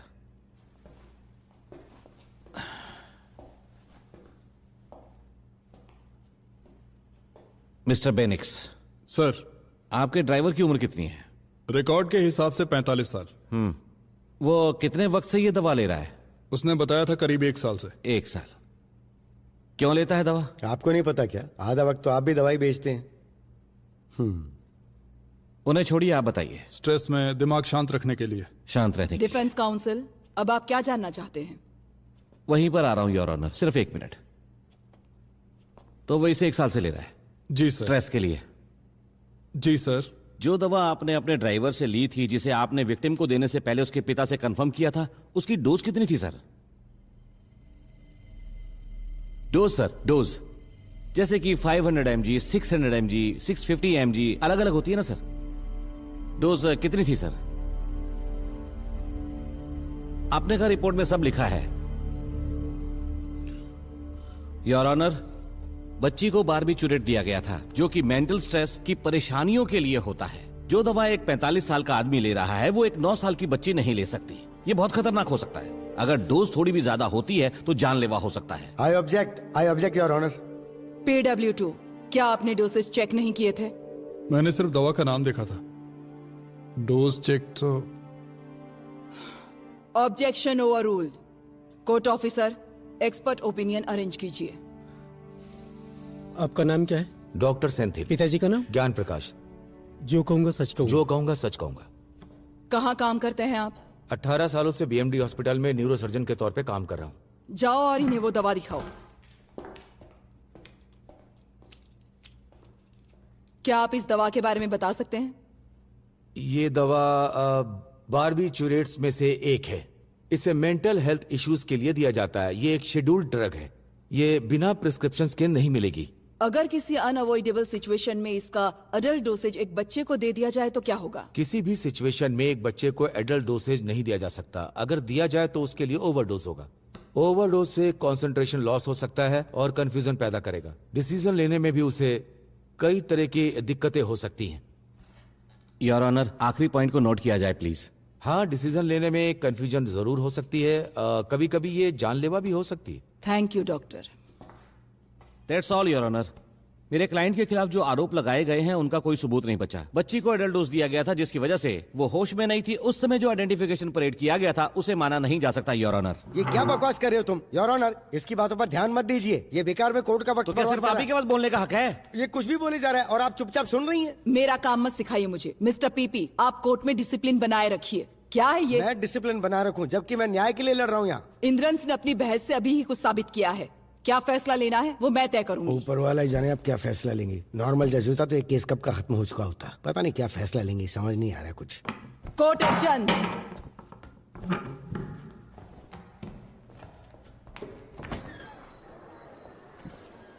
गार्गी, सेशन का पहला हाफ खत्म हो गया। बच्ची को परेड के वक्त एडल्ट डोज दिया गया था, ये मैंने साबित कर दिया। पीपी सब बिगाड़ने की कोशिश कर रहा है। अब तक तो सब पॉजिटिव लग रहा है। वकील साहब प्लीज आ जाइए। हाँ आता हूँ, एक मिनट। एक 9 साल की मासूम बच्ची की जान को इस तरह से खतरे में डालने के लिए पुलिस की लापरवाही की ये कोर्ट कड़ी निंदा करती है। ये कोर्ट सिफारिश करती है कि इससे संबंधित ऑफिसर के खिलाफ कड़ी कार्रवाई की जाए। क्या आपके पास दिमाग नाम की चीज है? क्या आप नहीं जानते कि एक माइनर के केस को किस तरह से हैंडल करते हैं? नहीं पता कि चाइल्ड फ्रेंडली प्रोसेस को कैसे फॉलो करते हैं? पहले जाकर वो सीखिए, उसके बाद अपनी इन्वेस्टिगेशन शुरू कीजिए। अब मुद्दे पर आते हैं। डिफेंस काउंसिल इस अपराध की गंभीरता को समझते हुए इस केस को तुरंत एडजर्न नहीं किया जा सकता, लेकिन साथ ही इस केस की फिर से जांच करने के लिए अदालत आपको 7 दिन की मोहलत देती है इंद्रंस। Okay your honour. ताकि एक बार फिर से आइडेंटिफिकेशन परेड किया जा सके मेरे और तहसीलदार की मौजूदगी में। अदालत का यह आदेश पुलिस फोर्स के लिए है। आपने आखिर में क्या कहा था मिस्टर पीपी? अगर कोई नॉर्मल जज होता तो ये केस खत्म हो चुका होता। जो आपको एबनॉर्मल दिख रहा है वो मेरी नजर में बैलेंस है। मैं जानती हूँ एक औरत का दर्द क्या होता है और ये भी जानती हूँ कि मर्द का अहंकार क्या होता है। I know the arrogance of men and pain of a woman. Both. I'm the best person to decide the case. Sathyamurthy. Yes sir. पापा, आप उनसे पापा नहीं मिल कैसे? सकती। यहाँ बात नहीं कर सकती। मैम प्लीज एक बार बात करने समझने की दीजिए। कोशिश कीजिए। वो लोग मुझे पापा से मिलने नहीं दे तुम रहे। यहाँ पर नहीं मिल सकती। जुडिशियल कस्टडी में एक पिटीशन दो फिर मिल सकती हो। कई बार दी पर वो लोग मिलने नहीं दे रहे हैं। मिस्टर बेनेक्स। जी मैम। आप इन्हें मिलने क्यों नहीं दे रहे हैं? अंडर ट्रायल्स के पास तो विजिटेशन राइट्स होते हैं ना? हाँ मैम। तो क्यों रोक रहे हैं इन्हें? देखिए, आपने केस भी बिगाड़ कर रखा है, ऊपर से इन्हें इनका हक भी नहीं दे रहे हैं। अगर मैं चाहूँ तो ये केस सीबीआई को दे सकती हूँ। मिलने दीजिए इन्हें जल्दी। ठीक है मैम। उन्होंने हमें 7 दिन का वक्त दिया है। जज और तहसीलदार के सामने एक बार फिर से परेड होगी। लगता है जज ने फैसला पोस्टपोन कर दिया। क्या एक और परेड होने वाली है? एक शिक्षक होते हुए भी आपको सही गलत नहीं पता? ये आपका पहला केस है, कैसा अनुभव रहा? सुना है आपने बीबी के छक्के छुड़ा दिए। आपने इतना कमजोर केस क्यों लिया? आपको नहीं लगता कि आपने गलती कर दी? आप एक लॉयर हैं, फार्मासिस्ट हैं, क्या क्या करते हैं? बच्ची ने क्या पाप किया है? जज ने कहा है सभी क्या पाप किया? जाएगा जिसमें मुलजिम भी शामिल है। आप एक नया मुद्दा लेकर आए हैं केस को डाइवर्ट करने के लिए।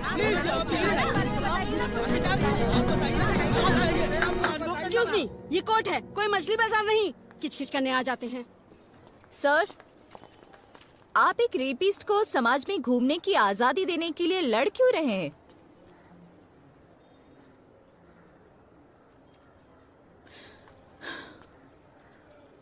मेरी बात सुनिए। हम चुप है इसका मतलब ये नहीं कि हम अपराधी हैं।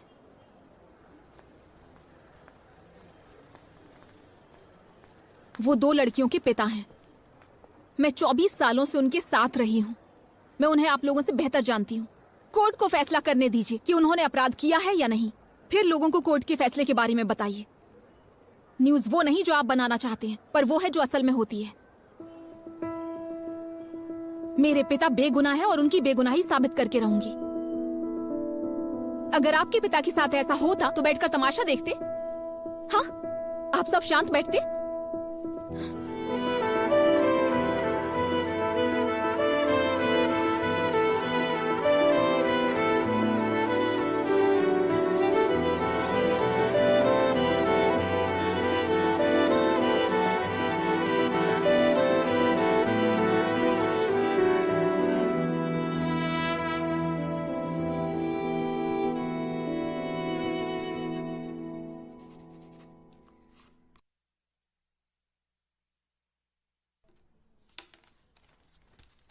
सब लोग ये लिख लो।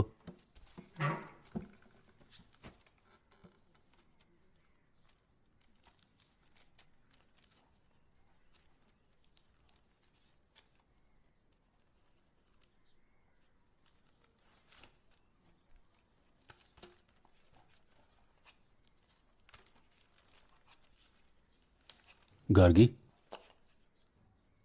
अंदर जाके इंक ले आओगी?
ये एक सिंपल फुल प्रूफ केस है और देखो तुमने बिगाड़ कर रख दिया।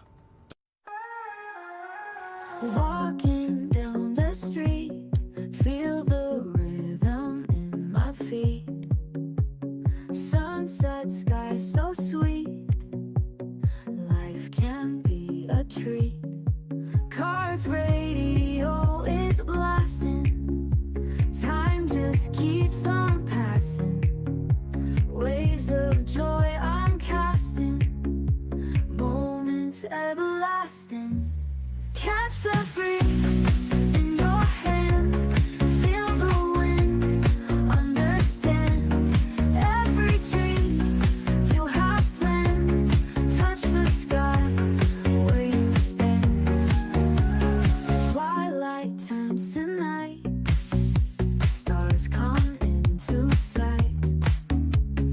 Hearts feeling so light, everything feels right.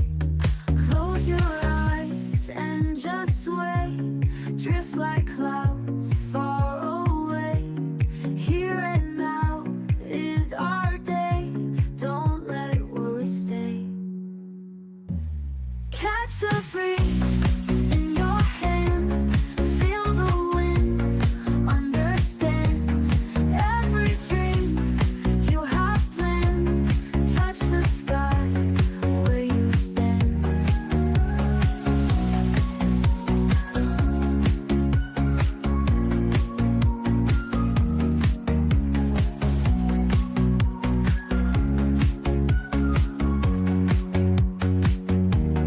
Close your eyes and just sway, drift like clouds far away. Here and now is our day, don't let worry stay. Catch the breeze in your hand, feel the wind, understand every dream you have planned. Touch the sky where you stand.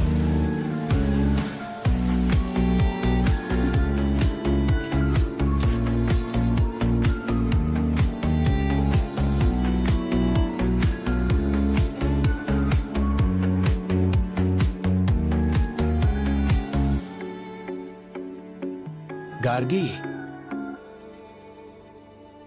मैं ठीक हूं बेटी।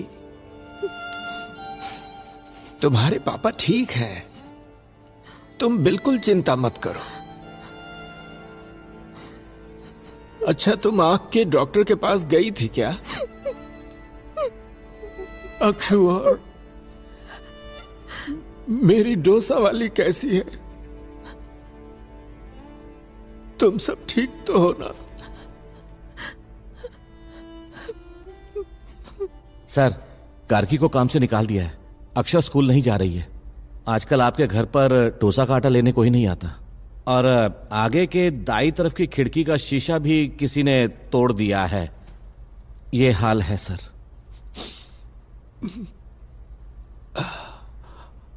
वो मुझे ऐसे यहां jail में बंद देख नहीं पा रही। सर, कोर्ट ने हमें सिर्फ 7 दिन का ग्रेस दिया है। इतने वक्त में हमें सब ठीक करना होगा। अगर आप बता दें कि उस दिन क्या हुआ था तो इस केस में बहुत मदद मिलेगी। मुझे उस दिन काम पर नहीं जाना चाहिए था।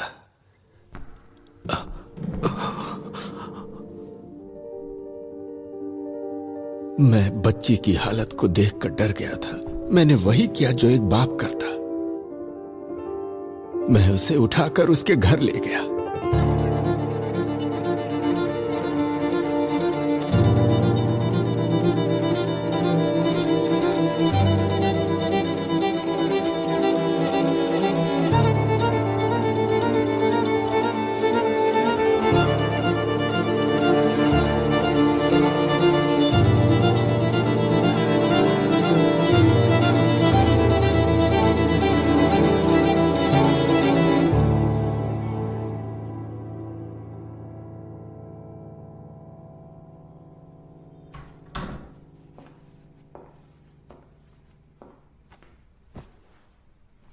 देखो सरवना, अब यह सोचने का वक्त नहीं है कि दूसरे क्या सोचेंगे। उसे जल्दी से हॉस्पिटल में एडमिट करो।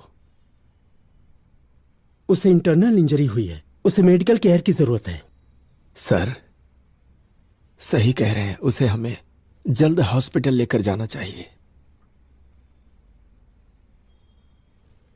प्लीज हमें अकेला छोड़ दीजिए, हम संभाल लेंगे। मैं समझता हूं सरवना, यह सिर्फ मेरा एक सुझाव है। आप प्लीज जाइए, मैं संभाल लूंगा।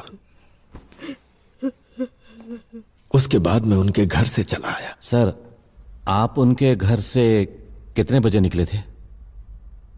करीब 8 बजे। जब आप उस बच्ची को उसके घर लेकर गए थे तो कितने बजे थे? 6:30 बजे का वक्त होगा। सर, क्या किसी ने आपको बच्ची को घर ले जाते हुए देखा था? नहीं साहब, किसी ने नहीं देखा। ऐसा कैसे हो सकता है? उस दिन वहां सिर्फ मैं ही था। दरअसल उसका घर सीढ़ियों के पास है। बिल्डिंग में कोई भी सीढ़ियों का इस्तेमाल नहीं करता, सब लिफ्ट से ही आते जाते हैं। सर, एक और सवाल। आपकी ड्यूटी 6 बजे खत्म होती है, आप 6:30 तक वहां क्यों रुके थे? रोज तो आप 6 बजे तक घर लौट जाते थे। उस दिन आप वहां क्या कर रहे थे सर, वो भी अकेले? सर, मेरे सवाल का जवाब दीजिए। वैसे मैं रोज 6 बजे निकल जाता था, पर उस दिन सैंड्रा को देखने लड़के वाले आ रहे थे और उसके पिता ने छुट्टी ली थी, इसीलिए मुझे उस दिन नाइट शिफ्ट भी करनी थी। पक्का यही वजह है? क्या आप मुझे मेरा काम करने देंगी? बोलिए सर।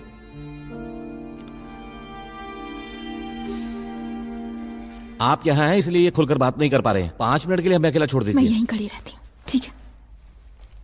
बताइए सर, 14 नवंबर को 6 से 6:30 के बीच आप क्या कर रहे थे? साहब, मेरी ड्यूटी 6 बजे खत्म हो जाती है। फिर उसके बाद मन करता है घर पर रहूं तो ये सब काम से बच जाऊंगा। क्या करूं मैं? मेरी 2 बेटियां हैं, सुकून से खाने भी नहीं देते, सब नौकर की तरह काम करवाते हैं।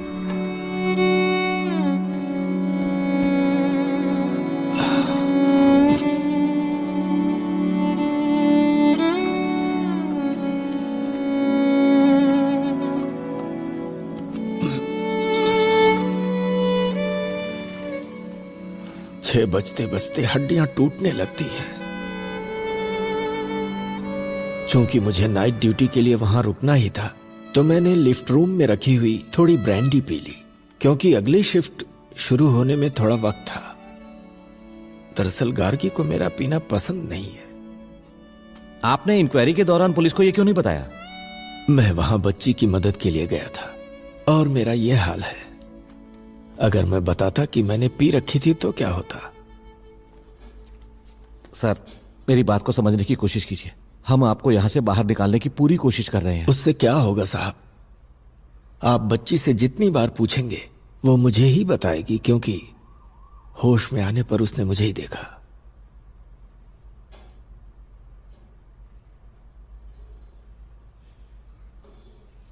गार्गी, तुम एक बार भी मेरा चेहरा नहीं देखोगी?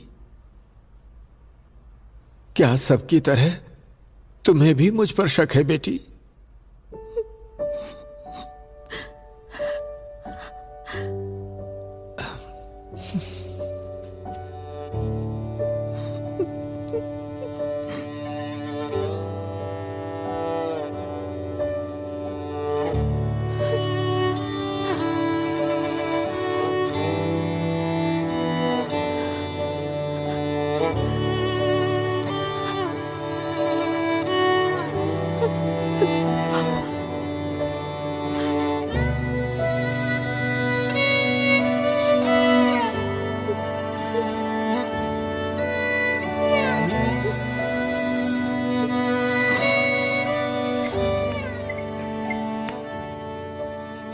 ब्रह्मानंद जी सैंड्रा के पिता की जगह नाइट शिफ्ट कर रहे थे। दूसरा पॉइंट है 6 से 6:30 के बीच कोई मिस्टर वाई घटनास्थल पर था। सबसे इंपॉर्टेंट तीसरा पॉइंट है, अगर परेड रखी जाती है तो विक्टिम आपके पिता को ही आइडेंटिफाई करेगी। जब तक मिस्टर वाई हमें नहीं मिल जाता, हमें किसी तरह परेड को पोस्टपोन करवाना होगा। ये वाई क्यों है? इस तरह की स्थिति में हमेशा आरोपी को एक्स लिखा जाता है। मैंने कुछ अलग करने की सोची तो मैंने वाई लिख दिया।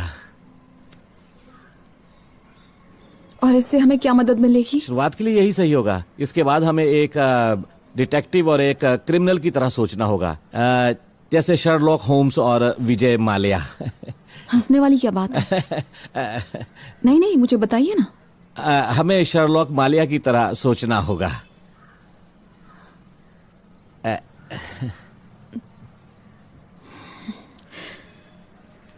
सुनिए, क्या हम शांति अपार्टमेंट्स के सेक्रेटरी से किसी तरह बात कर सकते हैं? भाई, कौन हो तुम? सेक्रेटरी से मिलना है। उनसे क्यों मिलना है तुम्हें? हमें उनसे कुछ बात करनी है। आप घर बता दीजिए, हम चले जाएंगे। ये दोनों कौन हैं? सर, हम इस बिल्डिंग के सेक्रेटरी से मिलने आए हैं। तुम लोगों ने हमें पहले से परेशान किया है। चलो निकलो यहाँ से। वॉचमैन, दरवाजा बंद करो। ठीक है, अभी बंद करता हूँ। जाइए यहाँ से, गेट बंद करो। हाँ सर, अभी कर देता हूँ।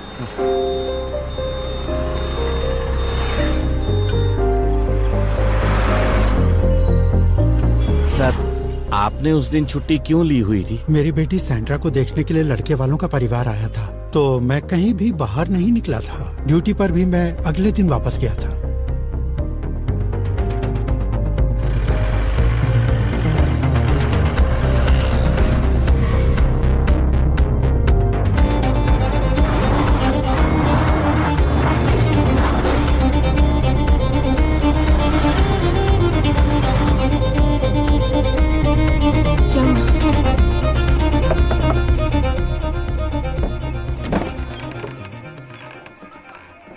मैडम, आप यहाँ अचानक कैसे? उस दिन के बाद से सब कुछ बदल गया और पूरी बिल्डिंग हिली हुई है। ये लीजिए सर। रुको, यहाँ बैठो। रुको, मेरी गोद में बैठो। पता है, उस बिल्डिंग में हर घर पर नौकरानी या कुक है। कुछ भी गॉसिप होता है तो हमारे कानों तक सबसे पहले आता है। ऐसी कोई बात नहीं जिसके बारे में हमें ना पता हो। अगर आपको किसी पर शक है तो मुझे ऐसा कुछ नहीं लग रहा। आपको जो चीज गलत नहीं लग रही है वो हमारे लिए बहुत काम की हो सकती है। आपको जो पता है वो सब बता दीजिए। आप मेरे बच्चों को फ्री में ट्यूशन पढ़ाती हैं। अगर मुझे कुछ अजीब लगा तो सबसे पहले आपको ही बताऊंगी।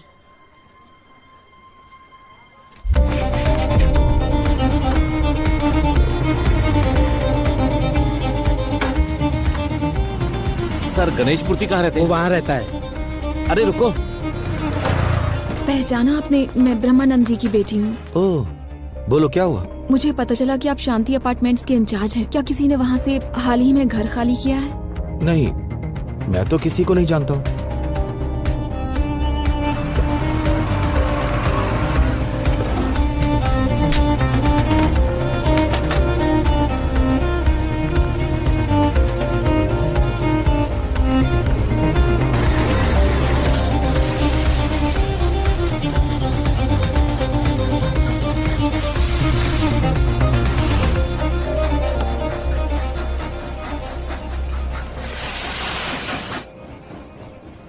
सॉरी सर, मैंने सोचा था मैं इसे सीक्रेट ऑपरेशन के जैसे खत्म कर दूंगा। भाड़ में जाए तुम और तुम्हारा सीक्रेट ऑपरेशन। अब तो पूरी दुनिया को पता चल चुका है। आजकल तो वो मुझे देखना भी नहीं चाहती। वो अब तक सदमे से बाहर नहीं निकल पाई है।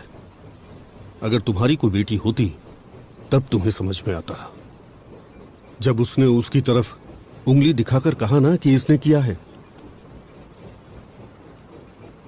तुम्हें पता नहीं मेरे अंदर क्या बीती।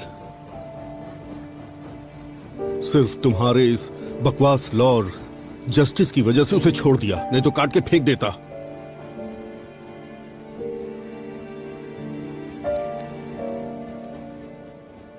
मेरी भी एक बेटी है सर।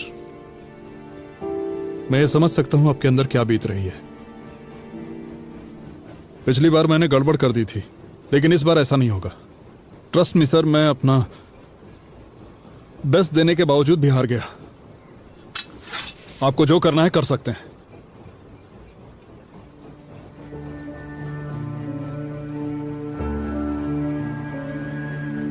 यस सर, हम परेड रखवा सकते हैं सर। यस सर, 7 मार्च को। ठीक है सर।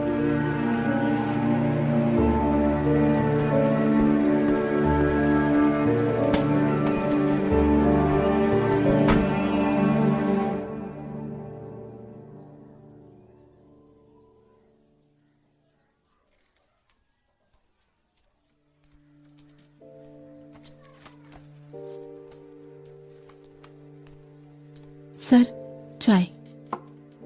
मैं बस 2 मिनट में मिर्ची लेकर आती हूँ। मम्मी मैं भी साथ चलती हूँ, मुझे भी आना है। अरे तुझे क्यों आना है? सर तुझे पढ़ा रहे हैं ना, बिना कोई पैसा लिए तुझे पढ़ा रहे हैं। जा जा बेटा पढ़ ले, जा जा मेरा बच्चा। तुम्हें बहुत पढ़ाई करनी है। आओ बैठो।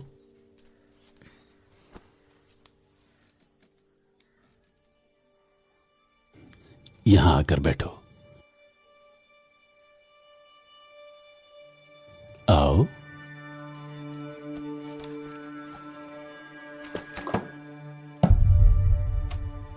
आओ।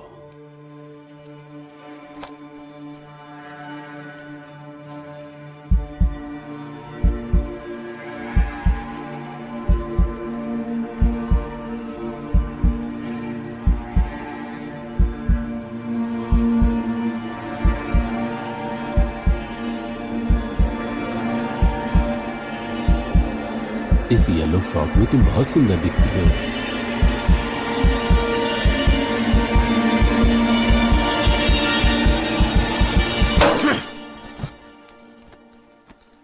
क्या देख रहा है? तुझ जैसे हैवानों को जान से मार देना चाहिए। भाग यहां से।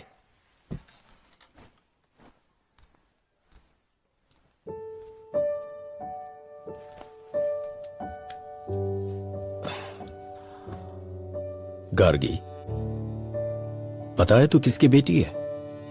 तू ऐसे लोगों से डरती है?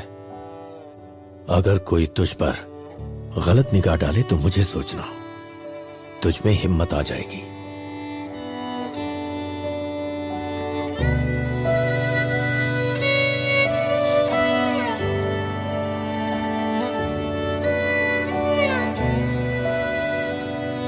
चाय पी लीजिए।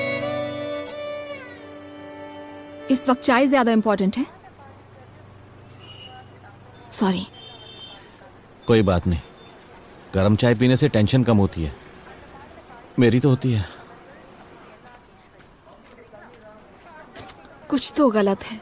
ऐसा लग रहा है कि हम एक कदम आगे बढ़ रहे हैं तो 4 पीछे चले जा रहे हम हैं। जो कर रहे हैं उसमें गलत क्या है? हमें जहां से कुछ पता लगता है वहां जा रहे हैं। पापा से शुरू करके जो लोग उस बिल्डिंग में काम करते हैं, पेपर वाला, कुरियर वाला, वहां रहने वाले, स्विगी वाले, अमेजोन वाले, नौकरानी और गणेश मूर्ति से भी बात कर चुके हैं हम। कोई कसर नहीं छोड़ी।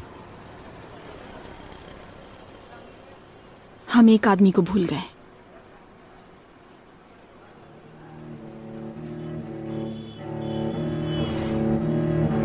सुनो, मुझे नहीं लगता वहां जाना सही होगा। तो तुम यहीं रुक जाओ, मैं खुद संभाल लूंगी। मेरा मतलब वो नहीं था। तुम्हें पता है इससे क्या हो सकता है? मुझे किसी भी तरह पापा को बचाना है, बस। वहां जाना लीगली गलत है।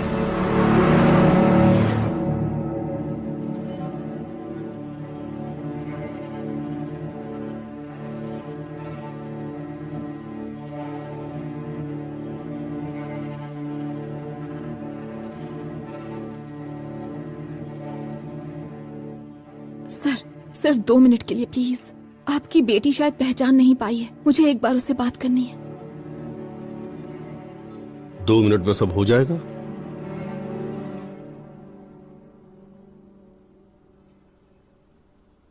सर, हम आपका दर्द समझते हैं, पर आपको भी हमारी तरफ का न्याय समझना होगा।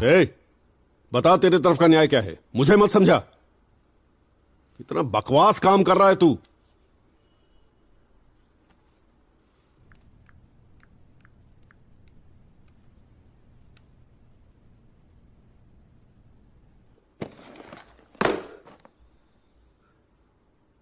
मेरी बेटी इस डिब्बे में बिस्किट रखती थी कुत्ते को खिलाने के लिए, और अब इसमें सिर्फ दवा भरी हुई है।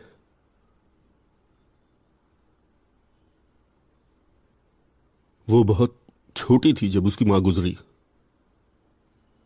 मैं ही उसके लिए सब कुछ हूं। अगर उसे कोई परेशानी होती तो भागकर मुझे गले लगा लेती थी। जब उस 5 हैवानों ने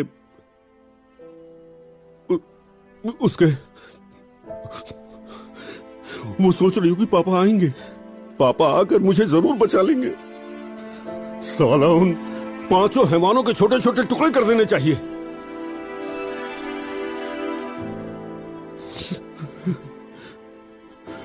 अब मेरी बेटी आधी रात को चिल्लाने लगती है कि मुझे बहुत दर्द हो रहा है। मैं उसे संभालने के लिए दरवाजा खोलता हूं तो मुझे देखकर डर जाती है, चिल्लाने लगती है। आजकल वो मुझे अपना पापा नहीं समझती है, वो मुझे एक मर्द समझती है। इतना टॉर्चर सहने से तो अच्छा है मर जाती।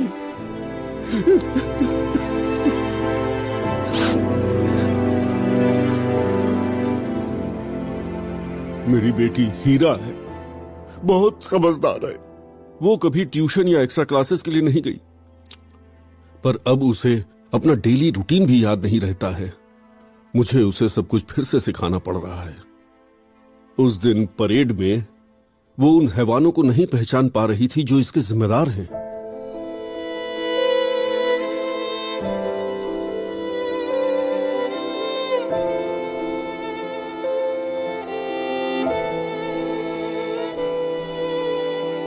मैडम, मुझे लगा था मेरी बेटी भी बड़ी होकर आप जैसी बनेगी। लगता है वो सपना सच नहीं होगा। आपने मुझसे 2 मिनट मांगे थे, 10 मिनट ले लीजिए। जाइए, जो बात करनी है कर लीजिए, अपनी तसल्ली कर लीजिए। Thank you sir. गार्गी, नहीं इंद्रांश, मुझे उससे बात करनी है। हे! इतना सब होने के बाद मेरे घर में कैसे घुस आई? चल निकल यहां से, मार डालूंगा तुझे।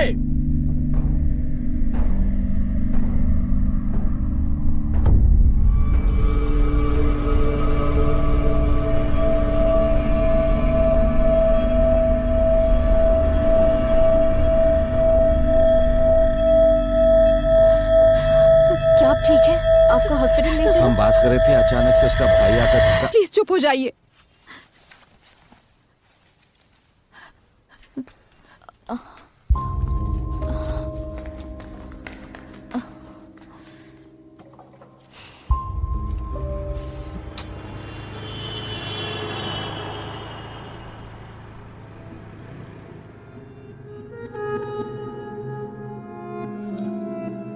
अब क्या होगा इंद्रांश? वो मेरे पापा की तरफ उंगली जरूर दिखाएगी, और अगर ऐसा होता है तो सब खत्म ना। नहीं, ऐसा नहीं होना चाहिए।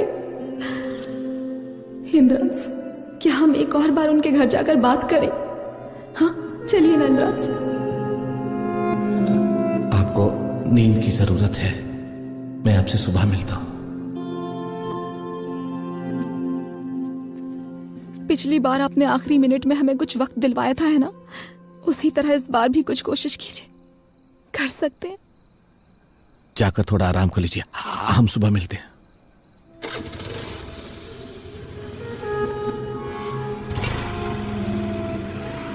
तुम उनके घर क्यों गई थी, वो भी इतनी रात को? हमें कुछ तो करना होगा ना माँ। तो क्या हुआ? ऐसे में कोई भी अनजान आदमी तुझ पे झपट सकता है। मुझे समझ में नहीं आ रहा कि मैं क्या करूं। बस करो, तूने अब तक जो किया बहुत है और वो लॉयर किसी काम का नहीं है। ऐसा मत कहिए।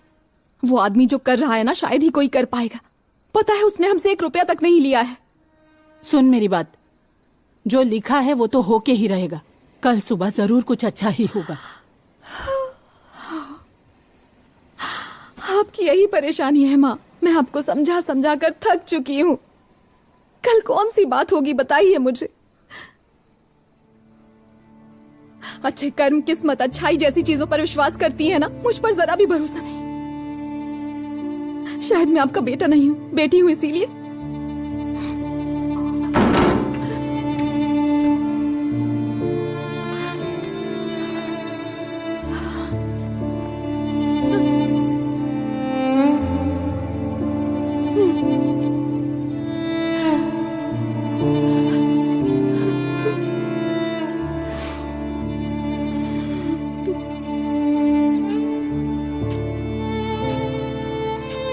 बता तेरे तरफ का न्याय क्या है, मुझे मत समझा। आपकी बेटी शायद पहचान नहीं पाई है। मुझे एक बार उससे बात करनी है। साला उन 5 हैवानों के छोटे छोटे टुकड़े कर देने चाहिए। शहर छोड़कर जाने को कह रहे हैं। किसी लड़की के साथ कभी ऐसा नहीं होना चाहिए। कल की परेड में मैं अपनी बेटी के साथ आऊंगा और ये देखूंगा कि वो तुम्हारे पिता को आइडेंटिफाई करे।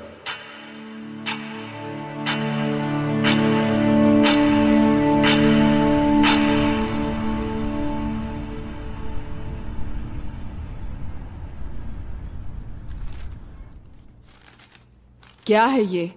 आखिरी मिनट में कौन सा सबूत है ये?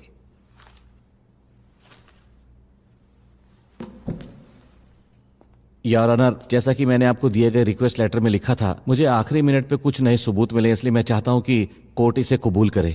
Your honour, Indian evidence act के सेक्शन 65B के तहत इलेक्ट्रॉनिक रिकॉर्ड्स, मतलब इस तरह की मोबाइल वीडियो रिकॉर्डिंग्स अगर कोर्ट में पेश की जाती है तो एक एक्सपर्ट ऑफिसर को उसे सर्टिफाई करना होता है और दूसरे ऑफिसर को उसे वेरीफाई करना होता है। That is a law. हम इस प्रोसीजर का पालन जरूर करते हैं, पर यह कंपलसरी नहीं है। कोर्ट के लिए जरूरी यह है कि ये एविडेंस वैलिड है या नहीं। तुम प्रोसीड कर सकते हो Indra. Thank you your honour.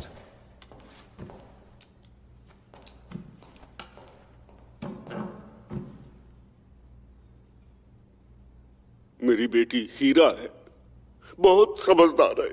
वो कभी ट्यूशन या एक्स्ट्रा क्लासेस के लिए नहीं गई, पर अब उसे अपना डेली रूटीन भी याद नहीं रहता है। मुझे उसे सब कुछ फिर से सिखाना पड़ रहा है। उस दिन परेड में वो उन हैवानों को नहीं पहचान पा रही थी जो इसके जिम्मेदार हैं। मुझे उसे सब कुछ सिखाना पड़ रहा है। कल की परेड में मैं अपनी बेटी के साथ आऊंगा ताकि वो तुम्हारे पापा को आइडेंटिफाई करे। कसम से कह रहा हूं, जरूर करूंगा। इसका क्या मतलब है? इससे आप क्या साबित करना चाहते हैं? योर ऑनर, इसमें हमें 2 अलग चीजें समझ आ रही हैं। पहली कि विक्टिम के पिता सरवाना ने अपने दिमाग में यह बिठा लिया है कि मेरे क्लाइंट ब्रह्मानंद मुजरिम हैं। दूसरी, इस वीडियो में वो ये मान रहे हैं कि उन्होंने मेरे क्लाइंट को आइडेंटिफाई करने में अपनी बेटी की मदद की है। यानी विक्टिम ने अपनी मर्जी से आइडेंटिफाई नहीं किया है, अपने पिता की मदद से ही उसने ऐसा किया है। और आज की परेड में भी यही होने वाला है और आगे जितनी भी परेड्स होंगी उनमें यही होगा योर ऑनर। इसलिए मैं अपील करता हूं कि इस परेड को रद्द किया जाए और इस केस में कोई भी परेड्स ना की जाएं। क्या बकवास है? आखिर मिनट में बकवास करना इसकी आदत हो गई है। कोर्ट ये नहीं मान सकता। 1 मिनट मिस्टर पीपी, जरा रुकिए। वो वीडियो एक बार फिर से चलाइए। मेरी बेटी हीरा है, बहुत समझदार है। वो कभी ट्यूशन या एक्स्ट्रा क्लासेस के लिए नहीं गई। उस दिन परेड में वो उन हैवानों को नहीं पहचान पा रही थी जो इसके जिम्मेदार हैं। मुझे उसे सब कुछ सिखाना पड़ रहा है। कल की परेड में मैं अपनी बेटी के साथ आऊंगा ताकि वो तुम्हारे पापा को आइडेंटिफाई करे। कसम से कह रहा हूं, जरूर करूंगा। उन्होंने तय कर लिया कि क्या फैसला होने वाला है? जी योर ऑनर। ठीक है। Court officer. Yes madam. कल 12 बजे आइडेंटिफिकेशन परेड रखवाइए। Okay madam. विक्टिम के पिता वहां नहीं होने चाहिए। वेलफेयर कमेटी की किसी ऑफिसर को कहिए कि बच्ची को कोर्ट में ले आए। Okay madam.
योर ऑनर, मेरे क्लाइंट के खिलाफ इस केस में अब तक परेड आइडेंटिफिकेशन इकलौता सबूत था, और परेड भी गैर कानूनी तरीके से किया गया था, जो मैंने पिछले सेशन में साबित किया था। फिर भी ऑनरेबल कोर्ट ने उन्हें परेड करने का एक और मौका दिया, लेकिन कोर्ट में यह साबित हो गया कि विक्टिम अपने पिता की मदद से ही किसी को आइडेंटिफाई कर रही है। कोर्ट ने उन्हें तीसरी बार मौका दिया था, और आपने अपनी आंखों से देखा कि क्या हुआ। मैं समझता हूं बच्ची का मामला है और उसके लिए तकलीफ भरा है। क्या यही बात मेरे क्लाइंट पर लागू नहीं होती? वो 60 साल के हैं, 2 लड़कियों के पिता हैं। प्रेस और मीडिया दोनों ने मिलकर इन्हें और इनके परिवार की इज्जत को पूरी तरह मिट्टी में मिला दिया, जिस वजह से समाज ने उनका बहिष्कार कर रखा है। और वजह इतनी है कि वो बता नहीं पा रहे कि 6 से 6:30 के बीच वो कहां थे। हम पब्लिक सेंटीमेंट के हिसाब से फैसला नहीं ले सकते योर ऑनर, ये बिल्कुल गलत होगा। अदालत को सबूत नहीं चाहिए? सबूत तो चाहिए ना सर। क्या आपके पास कोई पुख्ता सबूत है? नहीं है ना सर। किसी और के गुनाह की वजह से मेरा क्लाइंट जेल में क्यों रहेगा?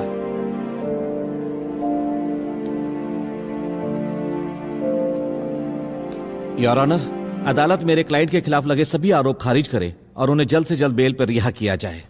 तुम चाहते हो वो आजाद घूमे? तुम ऐसा सोच भी कैसे सकते हो? तुम्हारा क्लाइंट गुनहगार है। I know.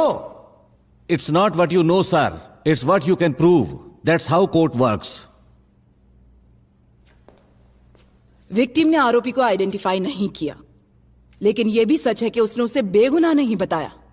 और जरूरी बात कि मिस्टर सर्वनन की वजह से कोर्ट प्रोसीडिंग में काफी दखलंदाजी हुई है, इसीलिए विक्टिम के आने तक जांच जारी रखनी होगी। योर ऑनर, इस वजह से मेरे क्लाइंट कब तक जेल में रहेंगे? ठीक है, कंडीशनल बेल ग्रांट करती हूं, लेकिन अगली परेड में अगर विक्टिम ने उन्हें आइडेंटिफाई किया तो बेल कैंसिल करके उन्हें वापस हिरासत में लिया जाएगा और रोज S5 पुलिस स्टेशन में जाकर हाजिरी देनी होगी।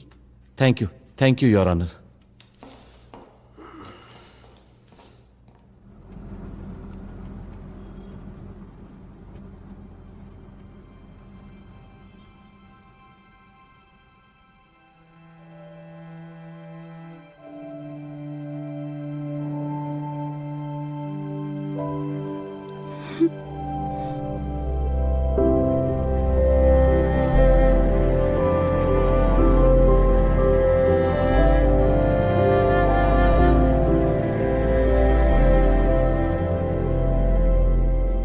गार्गी।